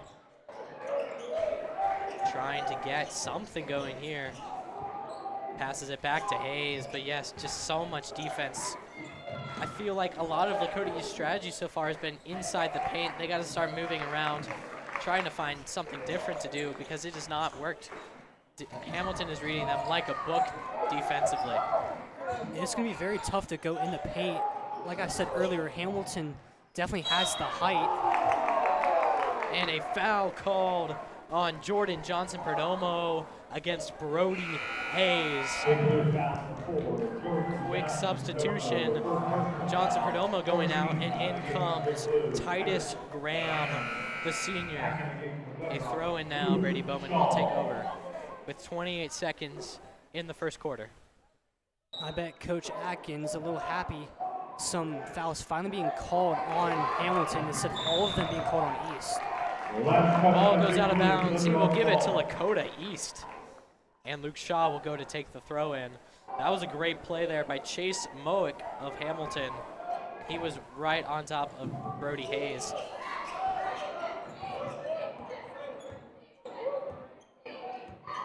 Bowman slowly approaching the net. This is something he's known to do in late stages of the quarter.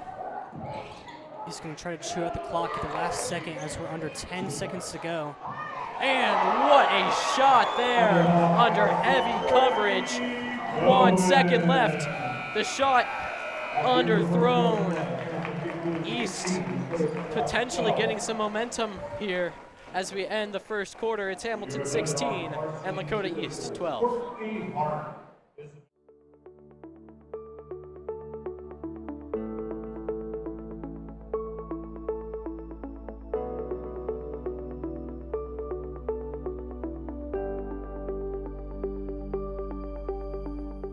My name is Colin Kunz. I'm a second year at the University of Cincinnati, and I'm a journalism major.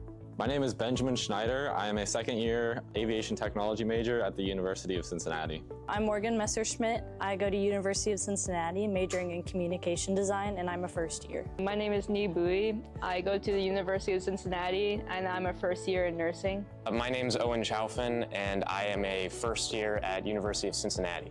It's Reed McClellan. I go to UC, and I'm studying communication design. I'm a first year student. How long were you in LEB? I was in LEB for kind of a year and a half, depends on when you say the club started. I was in Lakota East Broadcasting for a year and a half, depending on when you consider that the club started. I was in it for like a year and a half-ish. I joined partway through my junior year, so like a year and a half. Welcome back. Second quarter about to get underway. Luke Shaw gonna throw it in to start us off. And Ashton Washburn out to Brody Hayes. A near steal by Johnson Perdomo. Muniami. And it's back to Brady Bowman, who's going in to the paint. And he just misses the 2-point. RJ Wilson with the rebound. Out to Johnson Perdomo. Looking for somebody here. Knox Mills goes across.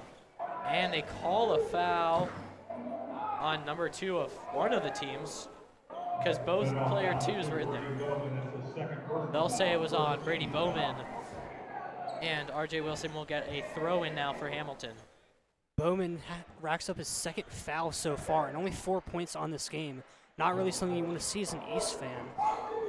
Brady Bowman, he has had a bit of struggle with the personal foul. He is averaging around 4 a game. And Brody Hayes and Brady Bowman are accounting for 9 of the 12 of the East points so far. Definitely get some more people involved. 6-point game again on that shot from Jordan Bryant.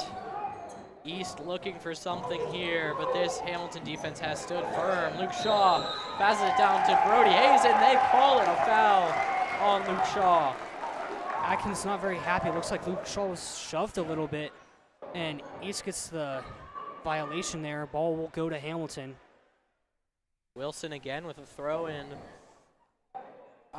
This has not been the cleanest game for Lakota East. Now, there have been a couple questionable calls, but we all know, if you are a Lakota East fan, that the referees don't tend to like Lakota East teams.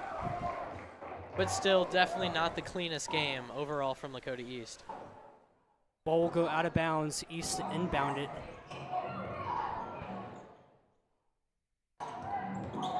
Shaw to Bowman. We've seen this pass a couple times already now. Hayes double teamed, passes out to Luke Shaw. Muniami right there, off the rim, and it's rebounded by RJ Wilson.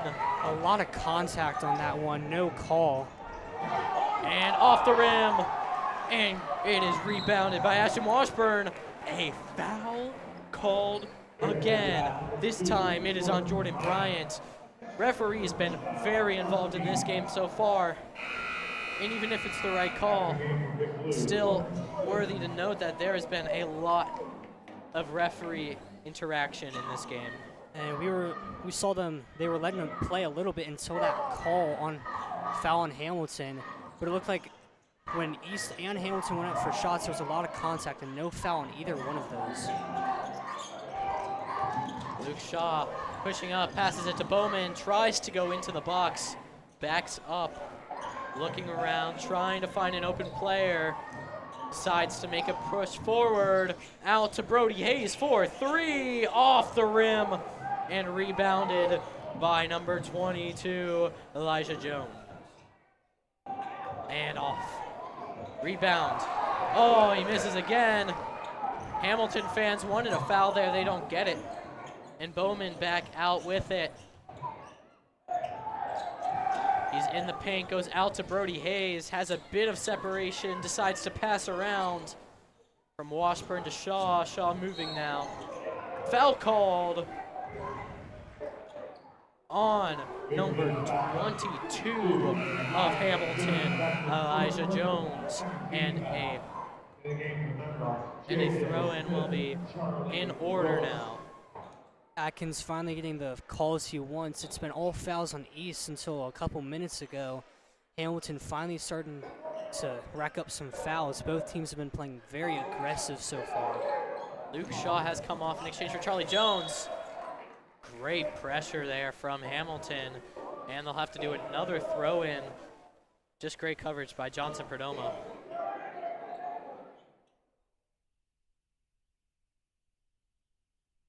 And besides Bowman and Hayes, we really have not seen much offense from East. Charlie Jones out to Brody Hayes. Heavy coverage from RJ Wilson, trying desperately to get something going here. East has not scored in this half. And both defenses have been shut down so far. Hamilton also only scoring, I believe, 2 points so far in the second half. Both defenses showing up. Ashton Washburn tries to go up, and RJ Wilson, who is averaging 4 rebounds a game, gets another one in this one.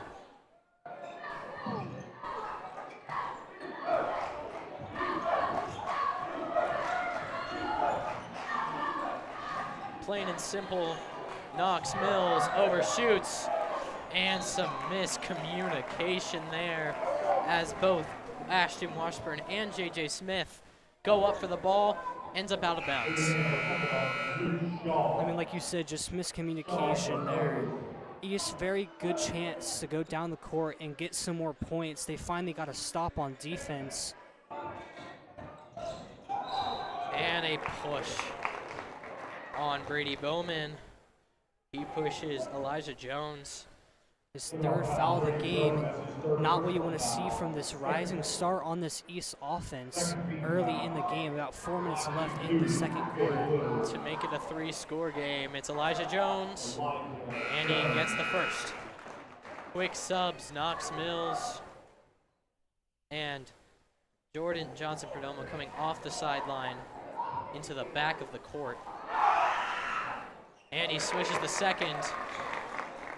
East watching as Hamilton silently dominated their offense this entire game, trying to get something here. Brody Hayes scores, and almost 4 minutes in, East gets their first points of the half.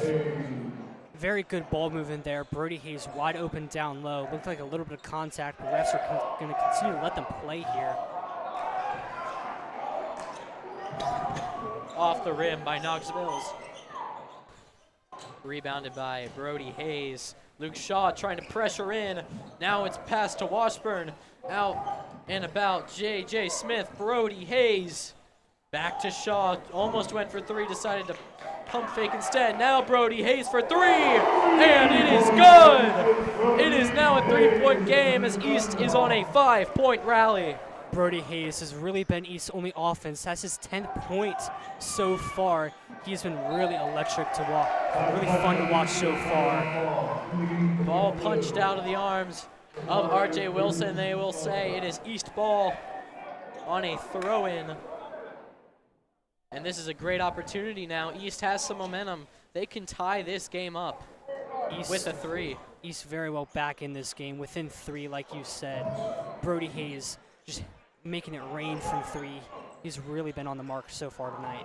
Speaking of Brody Hayes, that 3-point put him over the 10-point threshold. He has been a key piece of this offense so far.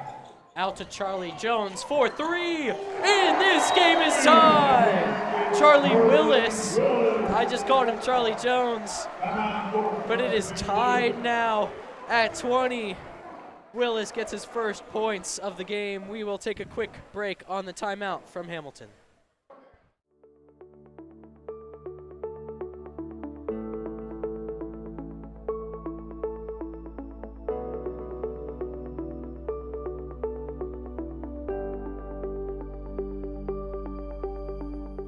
My name is Colin Kunz. I'm a second year at the University of Cincinnati, and I'm a journalism major. My name is Benjamin Schneider. I am a second-year aviation technology major at the University of Cincinnati. I'm Morgan Messerschmidt. I go to University of Cincinnati, majoring in communication design, and I'm a first year. My name is Nee Bui. I go to the University of Cincinnati, and I'm a first year in nursing. My name's Owen Chaufin, and I am A game turned upside down. 8 straight unanswered points from East makes it a tie game. Hamilton now with a chance to take their lead back. Oh, a great move by Bryant. That was Jones, not Bryant. And out, trying to pass it to Chase Mowick. That was Kamari Bridges-Sawyer trying to pass. Did not work out. And now a throw-in. For the refs are discussing who it goes to. And Hamilton said it was their ball, but it's going to go to East. I mean, I feel like that one's kind of clear. There wasn't really any East contact. And Luke Shaw in possession of it. Out to Ashton Washburn. Great coverage, man-to-man. Luke Shaw now. Brody Hayes. And he passes it to Charlie Willis. Back to Hayes, just trying to get something going here, but great coverage. Looking for something, anything here. And it just is a dribbler. Missed throw, and Jordan Bryant recovers it. Out to Elijah Jones. Perdomo. Now Chase Mowick with some pressure. Off the backboard, and East will get the rebound. Hamilton lowering the pressure on defense a little. We were seeing some full court press, and now they're backing off, maybe realizing it wasn't working as much anymore. Shaw out to Charlie Jones. Charlie Willis for 3, he does it again. This time for the lead, and it's Charlie Willis. 2 threes now on the game, 6 points on the board, and East on a 11-point run. And while Bowman may be still struggling with some injuries, he only got 4 points. We've really seen Brody Hayes and Charlie Willis step up in this one. And an errant throw out to number 3, Jamari Gilbert, but they'll still give it to Hamilton. And we're gonna see Alex Washburn, the brother of Ashton Washburn, check into the game, number 32. He's played every game so far this season, but not really any stats to show for it, as he gets some early playing time with about 1:30 left in the second quarter. All Alec Washburn really has to his name is 0.4 assists per game on average. RJ Wilson back in it. He passes it out for 3. This game is tied. Jahari Gilbert. A great 3-point there for his first points of the game. East quickly responding. Luke Shaw with some pressure. Gets it out to Alec. And it is off the rim. Knocked out of bounds. And they'll give it to Lakota East. I wouldn't say that was a great call, but if it benefits Lakota East, that's okay by me. Hamilton not happy at all on that call, and we understand why. From up here, it really looked like it was off East, but the refs disagree. It definitely seemed like Muniemi was the one that knocked that ball out, but the referees give it to Lakota East. And still no Brady Bowman, as he has 3 fouls already, about under a minute left in the first half. Overthrown Luke Shaw, but he's able to recover easily. RJ Wilson going to be the man in coverage. This is the matchup we were absolutely anticipating. High scoring, high stakes. Ashton Washburn. East definitely dominated time of possession, but not much to say for it, as it is only a tie game. Charlie Willis pushes forward, back to Washburn. More great coverage. Every single person is covered except for Brody Hayes, but there is still a defender nearby. He pushes forward. And East is chewing out the clock. 10 seconds to go now. Really got nothing. A great juke move. Brody Hayes for 3. Oh, it misses. And Hamilton moving quickly down court. Will they get it? It is tied at half. Off the rim on the shot by Jordan Johnson-Perdomo. What a game we have here in the Hawks Nest, 23-23. We will be back after halftime.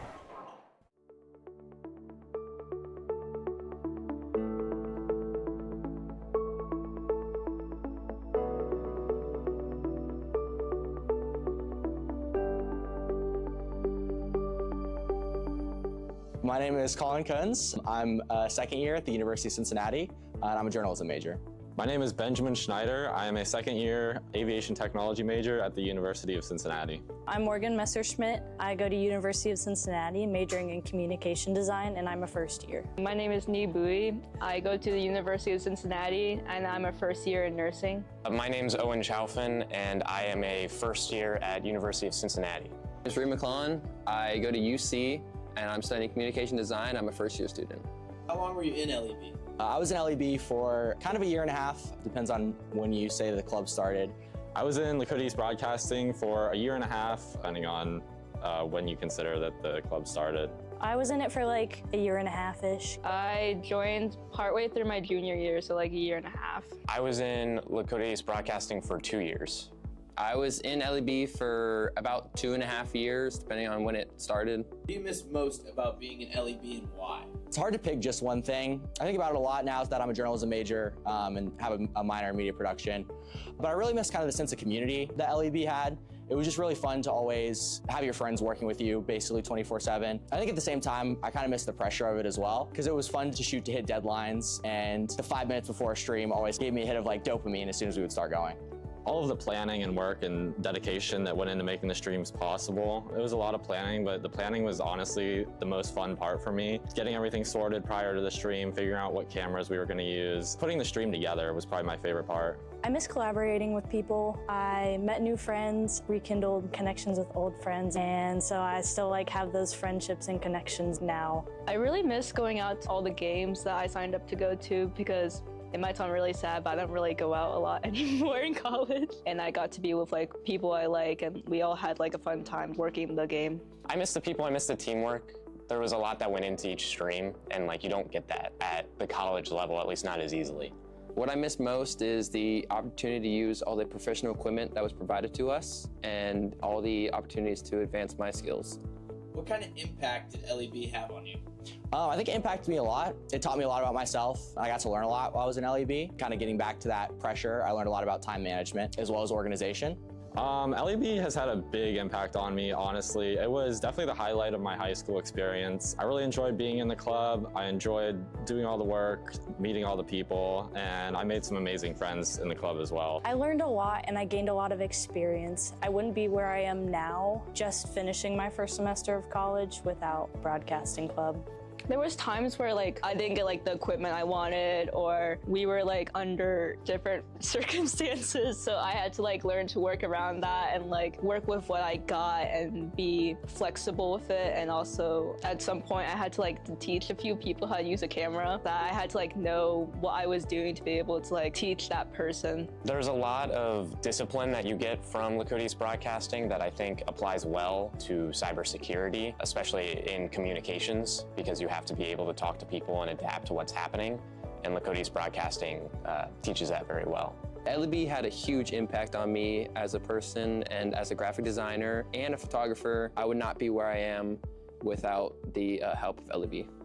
How do you see the work you did with the club impact what you currently do as a major or extracurricular? I think it's really important because I just picked up that minor in media production, and a lot of those skills transfer over. And it's crazy how even just work in a high school club can teach you a lot of real world skills, especially in the media production field. So I feel like I really got a good start of my knowledge there and learned a lot. Definitely the time management and preparation skills that I learned in the club. Being a pilot, there's a lot of preparation that you have to do before each and every flight, and Lakota East Broadcasting taught me a lot about preparation through prepping for streams and managing people and equipment. So that's probably what I brought with me towards my major. I did so many projects with LEB. It really helped me build a good portfolio going into my first year of college.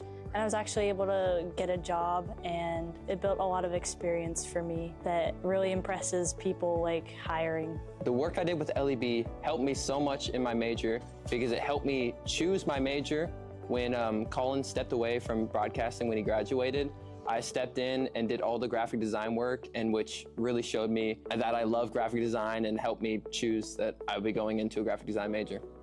And why should someone join LEB? There are so many reasons. You can meet such good people, but on top of that, you can try out so many different things. There are so many different aspects to learn and practice and try, and you might find the next thing you love. It's a lot of fun. It was the highlight of my high school. We did so much. We got tons of unique experiences. Yeah, you won't regret joining.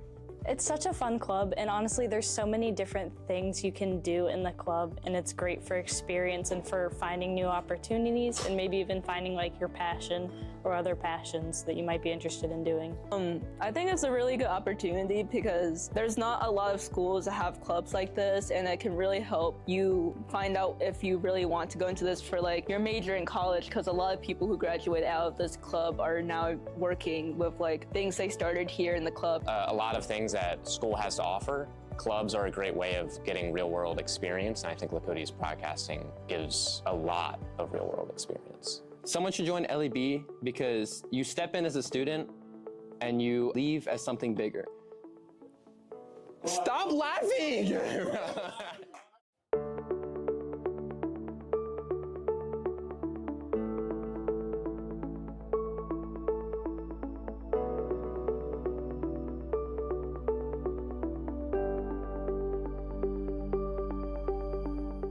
My name is Colin Kunz. I'm a second year at the University of Cincinnati, and I'm a journalism major. My name is Benjamin Schneider. I am a second year aviation technology major at the University of Cincinnati. I'm Morgan Messerschmidt. I go to University of Cincinnati, majoring in communication design, and I'm a first year. My name is Nee Bui. I go to the University of Cincinnati, and I'm a first year in nursing. My name's Owen Chaufin, and I am a first year at University of Cincinnati. I'm Reed McClellan. I go to UC, and I'm studying communication design. I'm a first year student. How long were you in LEB? I was in LEB for kind of a year and a half, depends on when you say the club started. I was in Lakota East Broadcasting for a year and a half, depending on when you consider that the club started. I was in it for like a year and a half-ish. I joined partway through my junior year, so like a year and a half. I was in Lakota East Broadcasting for 2 years.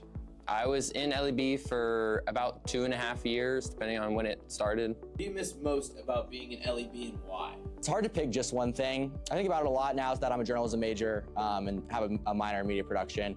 But I really miss kind of the sense of community that LEB had. It was just really fun to always have your friends working with you basically 24/7. I think at the same time, I kind of miss the pressure of it as well, because it was fun to shoot to hit deadlines, and the 5 minutes before a stream always gave me a hit of like dopamine as soon as we would start going. Second half just about ready to get underway in a tie game of 23. This has been a three-man show for Lakota East. 10 from Brody Hayes, 6 from Charlie Willis, and 4 from Brady Bowman. Forgive me, I mean a four-man show, as there was also 3 from Adelaire Muniami. At the end of that first half, we did not see much from Bowman as he has racked up 3 fouls. So I wouldn't be surprised if he didn't start in the second half. Maybe try to get a little down the stretch before you put him back in the game, because the game's still tied and you've had people step up like Charlie Willis and Brody Hayes. On the other hand, RJ Wilson at 4 defensive rebounds and 4 team rebounds, and also 6 points. He has been a formidable force up in the box. How is Lakota East going to have to counter that in the second half? Just play your bigs like number 15 Adelaire and number 4 JJ Smith. You're just going to want to play them as much as you can, play them down low, try to out-rebound this very physical and very tall Hamilton team. Speaking of physical, we are looking at 5 fouls on Hamilton and 6 on Lakota East. Just a lot of fouling going on in this game. Not the prettiest stuff. How do you play it cleaner, and how might that affect you? Well, they definitely started to play cleaner later in that first half. Maybe it was just the refs not calling as much. But it seems like whatever the problem was fixed, as it really only seemed like they got fouls in the first quarter, not as many in the second. sure to be an exciting second half here in the Hawks' Nest. Another exciting game. This is the second one this season that Lakota East heads into the half with a tied score. The first one came against Sycamore. It was 15-15 in that one. Also here in the Hawks' Nest. Also available to rewatch here on our YouTube channel. Shameless plug. But we are just about ready. Second half starters include Luke Shaw, Ashton Washburn, JJ Smith, Brady Bowman, and Brody Hayes. RJ Wilson, Jordan Johnson Perdomo, Knox Mills, Elijah Jones, and Jordan Bryant for Hamilton. Quickly Hamilton after their throw-in. Moving around, Knox Mills wide open for a three-point attempt, but it goes through his legs. A bit of a low pass, and it'll be East ball. I mean, East very lucky because, like you said, he was wide open, and that is not a player you want shooting the rock, as he's scoring 7.4 points per game, with Knox Mills' season high being 15. Passes over to Ashton Washburn, tries to pressure, gets it over to Brody Hayes. They will say it is a Lakota East ball. A great play there. Brody Hayes trying to keep it alive. It does go out of bounds, but it was Hamilton's fault, not East's. Yeah, great effort by Brody Hayes. Is the not so good pass by Ashton Washburn. Brody Hayes able to get it back. Highly contested there. Brody Hayes able to knock it back to Washburn, and Bowman for three, off the rim. And now Jordan Bryant will take it back for Hamilton. Brady Bowman still yet to hit a three so far. He's only got 4 points. Usually the leading scorer for East, but today it's all been Brody Hayes. RJ Wilson, oh, whistle blown, and a timeout called by Hamilton. We will take a quick break.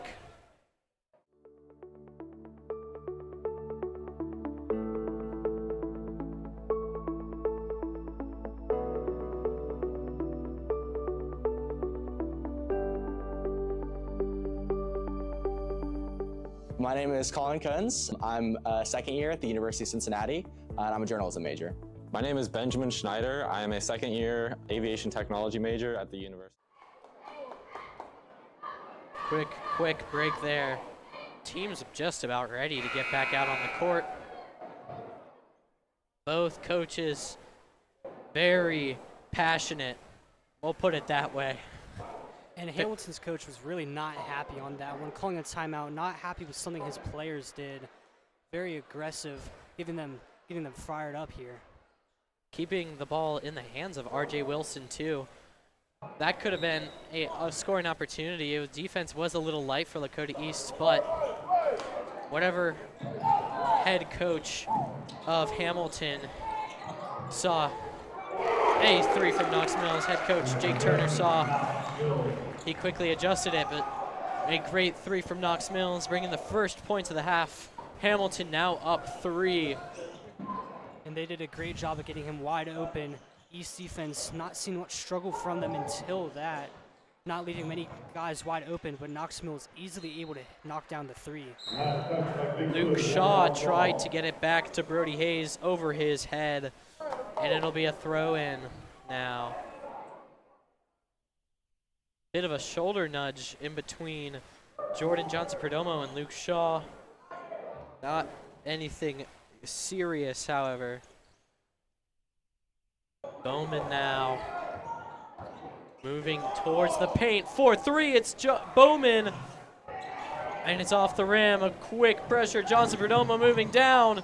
Out to Elijah Jones, Knox Mills, and RJ Wilson for 3. Off the rim, rebounded by Jordan Bryant.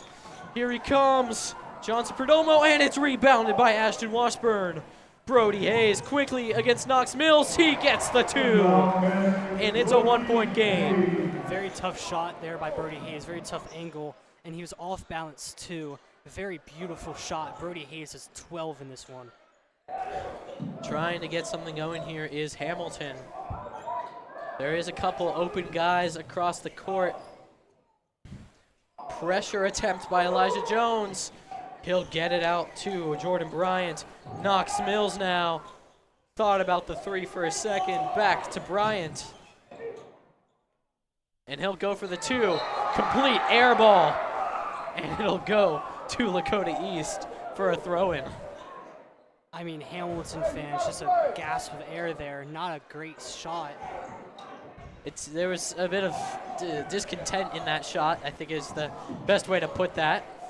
Blocked by R.J. Wilson, still gets over to Luke Shaw, even with the deflection. Man, that just was a questionable shot. He was heavily covered. If he was looking around, he might have been able to find somebody there. And that's just stolen by Jordan Johnson-Perdomo. Out to Knox Mills. Jordan pushing forward. He will get the easy layup there and go up 3 points against Lakota East. Perdomo limping a little bit, maybe his ankle, but you might see a sub in a minute. There goes Kamari Bridges-Sawyer. He's going to wait over to join Washburn for three. It's a tie game. Washburn, not your typical three-point shooter, averaging 2.8 points per game, only 25% from three so far, but making it look easy out there as he ties up the game. 4 minutes left to go in the third quarter. Ashton Washburn is now 3 for 9 on three-point attempts, clean 33%. And Hamilton, wide open look for Jordan Bryant. I mean, just no defense there. Hamilton easily retakes this lead. East now trying to get something going. Brody Hayes, a bit of pressure into the box, looking for the pass. He gets it to Luke Shaw. Thinks about the three, but then decides to pressure in. Passes it out. Brody Hayes gets it, and a foul. A great play there, and now an opportunity for Lakota East on some free throws to take the lead. This game back and forth, but it's really just been Brody Hayes, 14 points so far.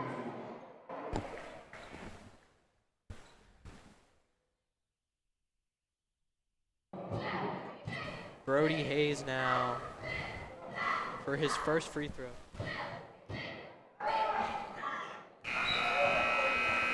He will get it. East takes the lead, and a throw-in in line for Quentin Sims.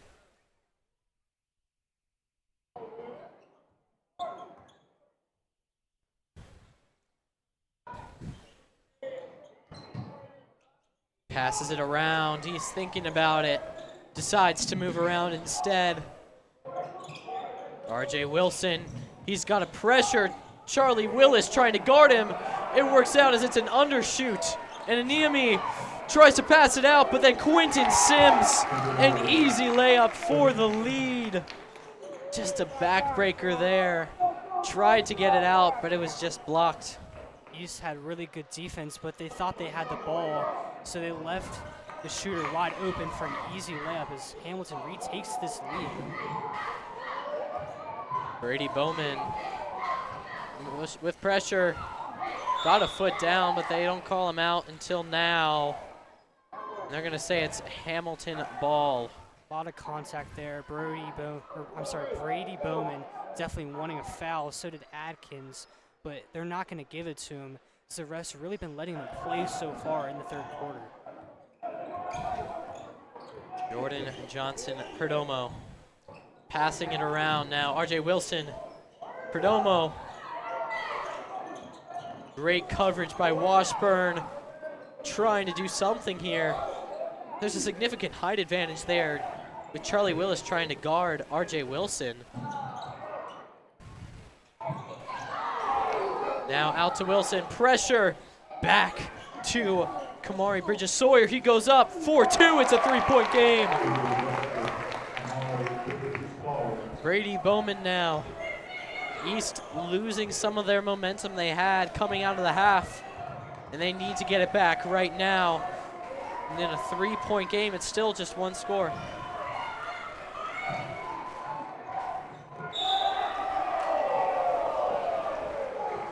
And a foul is called there. It's going to be a throw-in for Lakota East. And not the foul I thought it was going to be. I thought it was going to be a reach, but they call a push there on Quentin Sims. Hamilton fans definitely not happy with that call, and I myself am a little shocked on that one too. And Brady Bowman now with the throw-in. Notice Brody Hayes was double-teamed, and they draw him. And Hamilton will now get the swap out.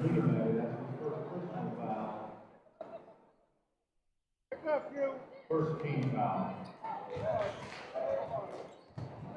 Hamilton, a great opportunity now to go up 2 scores.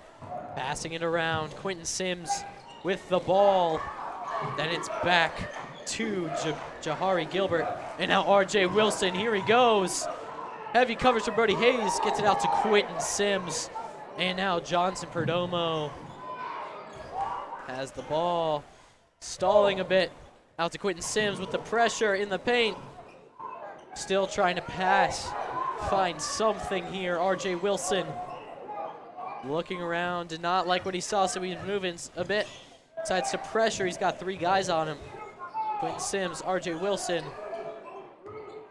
Jahari Gilbert. This is a long stand here for Hamilton.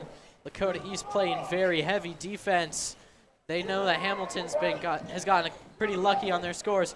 And a great steal there from Brody Hayes as he moves down court, tries the shot, misses it.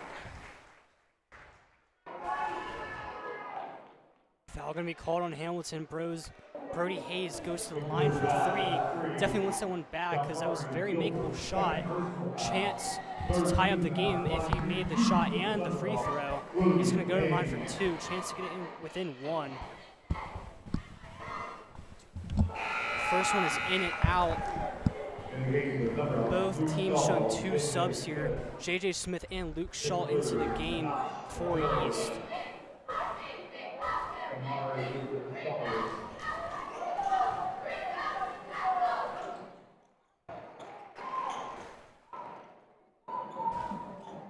Less than a minute left.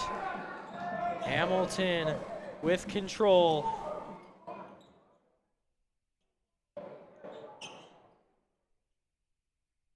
Just kind of stalling here. And trying to find something here. They get it over to Kamari Bridges-Sawyer. Knox Mills now.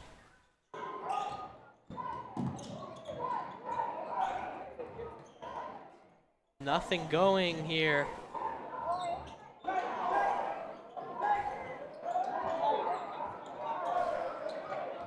Trying, find something, anything, and clock at 5 seconds. And it is a great stop there from Lakota East. As time expires on the 3rd quarter, it is a 2-point game. All comes down to this in the 4th quarter.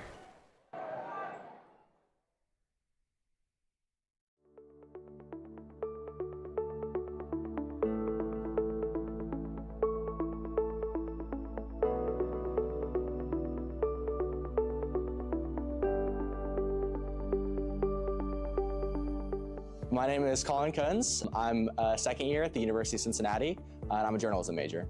My name is Benjamin Schneider. I am a 2nd year aviation technology major at the University of Cincinnati. I'm Morgan Messerschmidt. I go to University of Cincinnati, majoring in communication design, and I'm a 1st year. My name is Nee Bui. I go to the University of Cincinnati, and I'm a 1st year in nursing. My name's Owen Chaufin, and I am a 1st year at University of Cincinnati.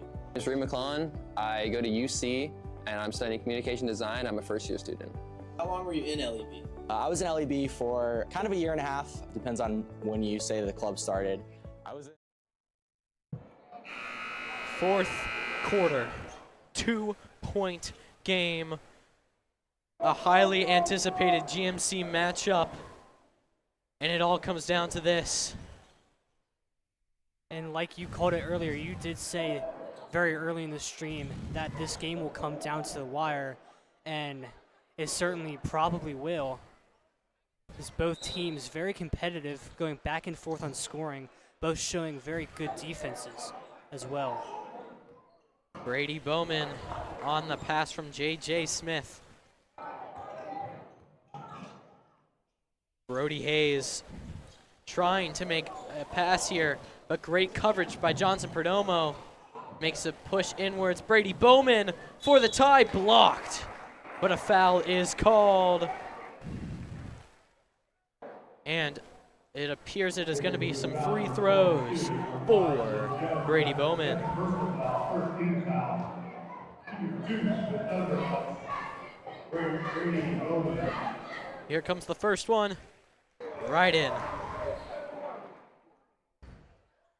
If he makes this second one, it is a tie game. And there it is. We are all tied up thanks to the free throws of Brady Bowman. His 15th and 16th points of, or I apologize. They do not have his stats on the scoreboard. There it is. His 5th and 6th points of the game. Knox Mills way missed off of the backboard.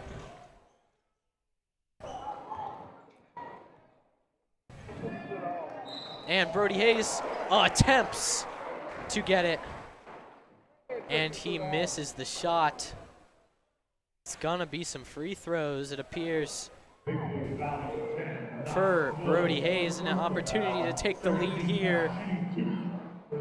And while it looks like Bowman may be battling some injuries still as well, as he only got 6, Brody Hayes has really stepped up. 16th point so far, and there's his 17th. East takes the lead. 7:13 left in this game. Now the ability to pull ahead by 2 with this second free throw shot. It's good. Lakota East now with the 2-point lead. Their first lead since early in the third quarter. And Hamilton already back on the attack. Some very physical defense from J.J. Smith. No foul called. In comes Elijah Jones. Back to Johnson Perdomo, and a push.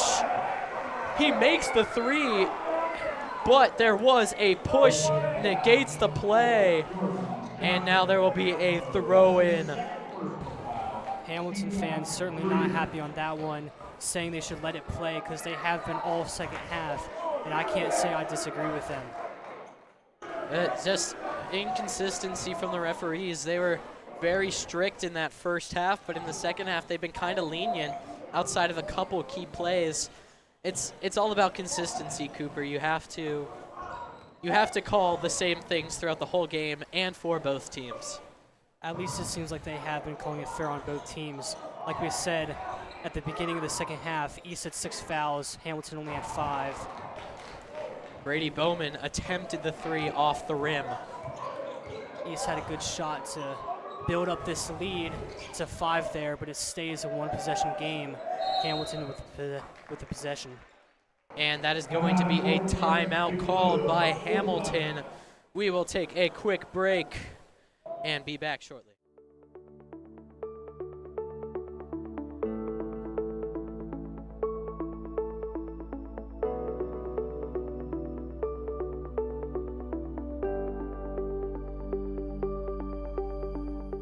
My name is Colin Kunz. I'm a second year at the University of Cincinnati, and I'm a journalism major.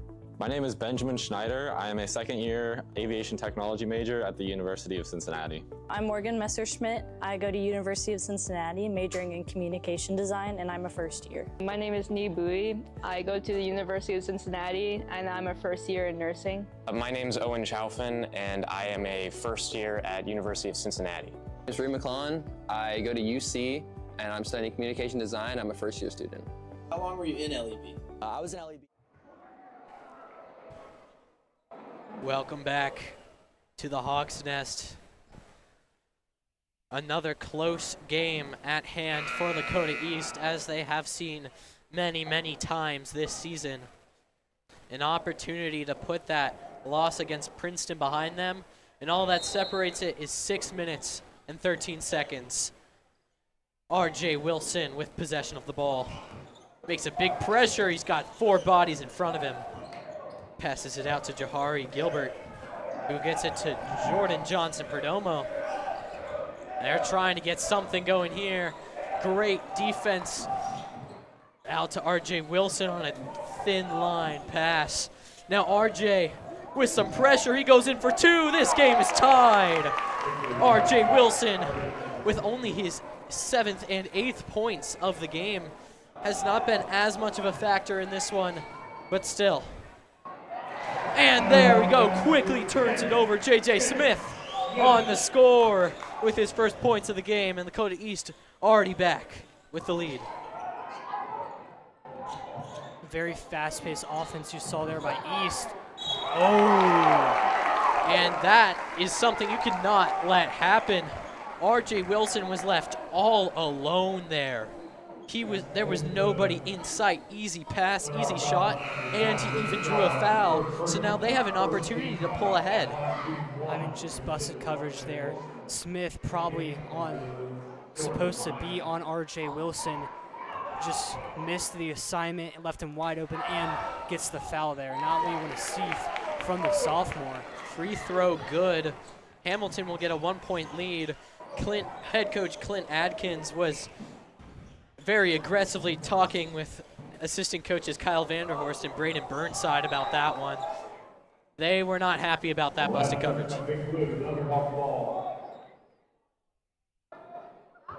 And it's not really something you see very often from Smith. The sophomore snuck into the starting lineup so far this season. He's averaging 4.6 points per game, 2.0 steals per game, and not really seen much from him so far.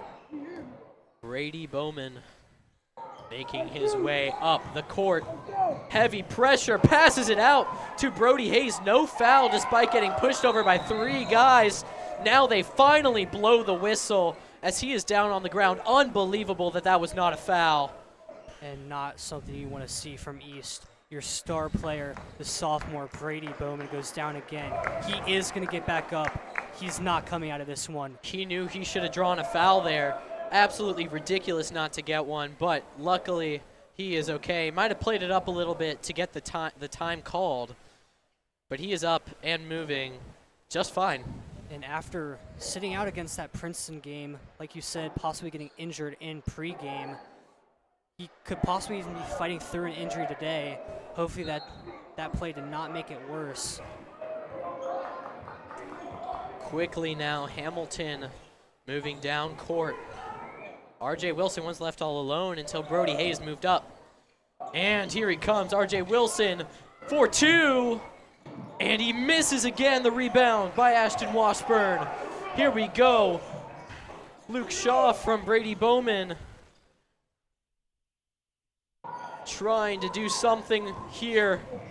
Bowman with the pressure. Out to Luke Shaw, who has not scored in this game. Makes a pressure, thinks about going up. Ashton Washburn for 3, it's good! Lakota East pulls ahead by 2. It is raining threes here at Lakota East for both teams. Ashton Washburn sinks his 2nd 3 of the game and only his 4th of the season as Hamilton calls a timeout. We will be right back.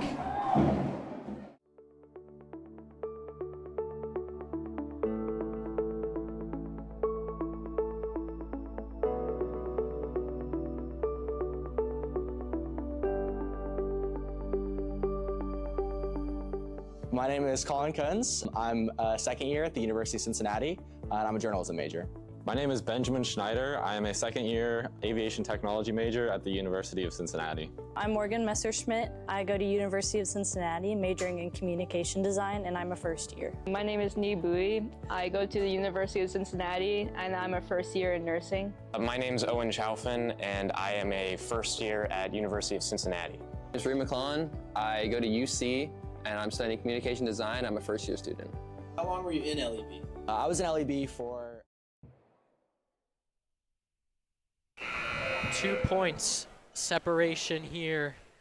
Hamilton gonna get a free throw, or not a free throw, sorry, a throw in. Knox Mills will do it. 4 minutes left in this game. And we just saw that huge clutch 3 from Ashton Washburn. He's 6 points on the game so far, extended the lead to 2 for this East team with 4 minutes left to go. You know who's been kind of silent for this Hamilton team? It's been Jordan Johnson-Perdomo. We haven't seen much of him there as Ashton Watchburn, another clutch play. This time it's a steal.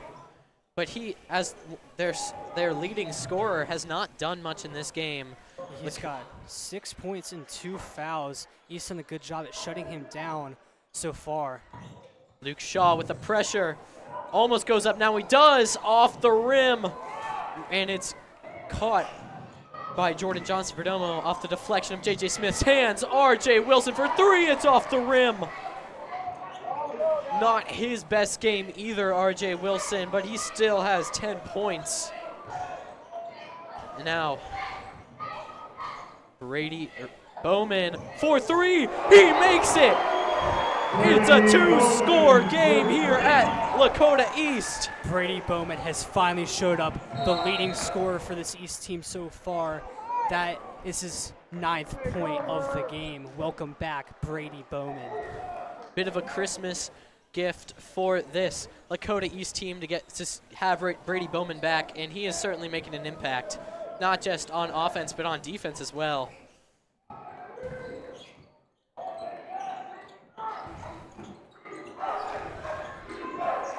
Now Jordan Johnson-Perdomo trying to pressure. He's got a lot of bodies in his way, and it's off the rim. Foul is called. He will get, it appears to be a free throw or 2. Foul on Ashton Washburn as East has a 5-point lead, not something you want to see.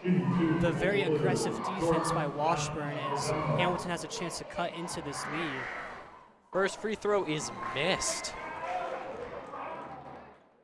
That is something that I never thought I would see out of Hamilton's leading scorer, who at the time, before the game, was 18 for 26 on free throws.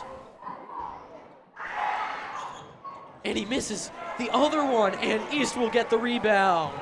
Still a 5-point lead, 2-possession game with a little under 3 minutes left to go. Brady Bowman makes the pressure out to Ashton Washburn. Back to Bowman. Pushes into the box, out to Brody Hayes. He decides to pressure instead of go for 3, even though he was wide open. Had a chance to make an 8-point lead, but they're just going to dribble it and try to burn some clock here. I really don't understand why. He had a wide open shot, and he's been hitting from everywhere so far today. J.J. Smith off the rim, rebounds off the rim again, and R.J. Wilson with another rebound. And he's quickly downfield, only one man in his way. It's Luke Shaw, passes it out. Johnson-Perdomo off the rim for 3, and it is rebounded by Ashton Washburn. 1:50 on the clock. It is getting electric here. You can feel the tension and the energy from the student section. Brody Hayes, Ashton Washburn, he'll pass back. Brady Bowman. Bowman for 2, off the rim. East has had great chances to extend this lead and not able to capitalize on any of them. Foul there. Maybe Luke Shaw on that one. Johnson-Perdomo misses it again, but another foul, and Johnson-Perdomo gets a chance anew to make 2 free throws.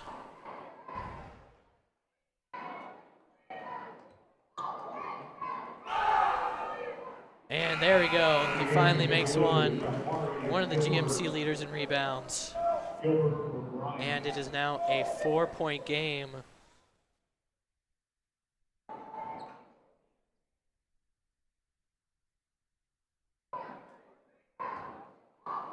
Chance to make this lead. Only 3. And he swishes it. 3-point game is all Lakota East has. They need a score here to keep their lead alive. Brady Bowman, a great move there. Out to Ashton Washburn to Luke Shaw. Still has yet to get a point in this game. Just passing it around. Luke Shaw has a clear lane. Will he get the points? Off the rim. That's the 4th straight off the rim shot attempt that Lakota East has had. He does draw the foul, gonna go to the line for 2. Even if he makes 1, it's a 2-possession game. With only a minute 2 left, that's really what this East team needs right now. Luke Shaw, a chance to get points on the board. There it is. It's a 2-possession game now, and he has a chance to make it a 5-point lead with this second free throw.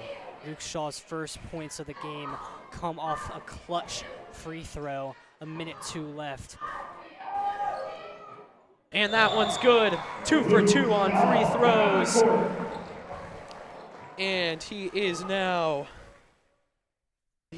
6 for 13 free throws on the season. And there will be a timeout called by Lakota East with a minute and 2 left. We will take a break.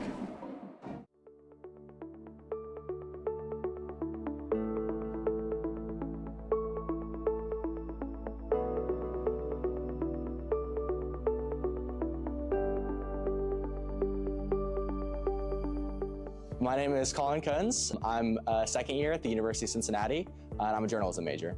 My name is Benjamin Schneider. I am a second-year aviation technology major at the University of Cincinnati. I'm Morgan Messerschmidt. I go to University of Cincinnati, majoring in communication design. A minute and 2 is all that is needed to decide this game. 5-point Lakota East lead.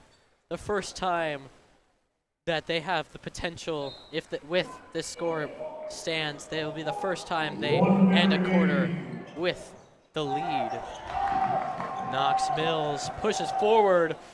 Oh, great opportunity for a takeaway there. But it does not happen as RJ Wilson's able to knock it out. Johnson Perdomo with the pressure, and it goes out of bounds. They are gonna say that it is. I did not see a call. He didn't indicate. Like they're going to say off of Luke Shaw. Luke Shaw very surprised on that one too. He doesn't think he touched it, and I honestly don't think he did either. Ball will stay with Hamilton. 42 seconds to go.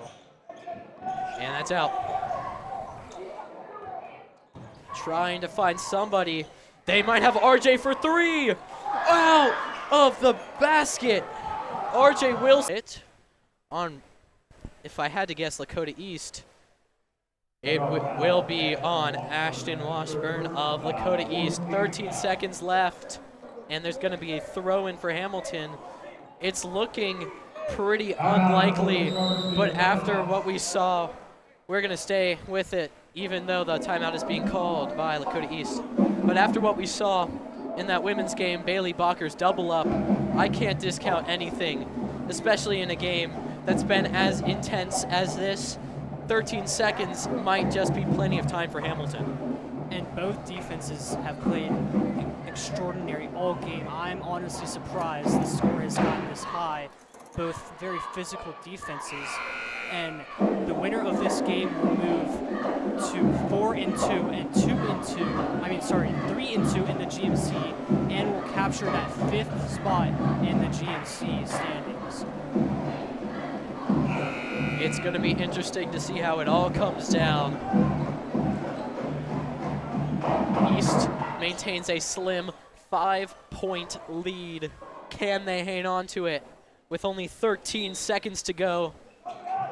The throw-in from Elijah Jones. Jordan Perdomo. Knox Mills for 3. Off the rim. If East could get it out. No, there's a foul called. 6.2 seconds left. It's not looking good for Hamilton. I'm not sure if that foul sends him to the line or not, but either way, it's going to be East ball. It appears that it is going to be a free throw for J.J. Smith. Even one free throw, and this game, I would say, is safely over. He makes it. It's a 6-point game, and he still has another one. He knocks the second one down, and I would say this one is over, as he'll make it a 7-point lead if this one falls. And there it is, even regardless of the bounce off the rim. Johnson Perdomo, goes for a clean layup and doesn't even get it. That is the game. An exhilarating, tight victory for Lakota East. 47-41 the final. What a game. Lakota East will move to 4-2 on the season and 3-2 in the conference. Hamilton will fall to 3-3 and 2-3 in the conference. Lakota East next travels to Clearwater, Florida for a tournament. We do not know the exact team they will be playing as part of this tournament just yet, but it is upcoming. Unfortunately, we could not travel to Florida to broadcast that game, but we wish them all the best. Hamilton, their next game, they will be hosting Baden. We would like to thank everyone who tuned in to not just this game, but our women's basketball game as well as part of this epic Friday night Christmas doubleheader. We would like to thank Butler Tech for providing the equipment. I would like to thank my crew, Alex and Isabel Kroger. This has been Liam Martin with Cooper Oglesby. Have a great night.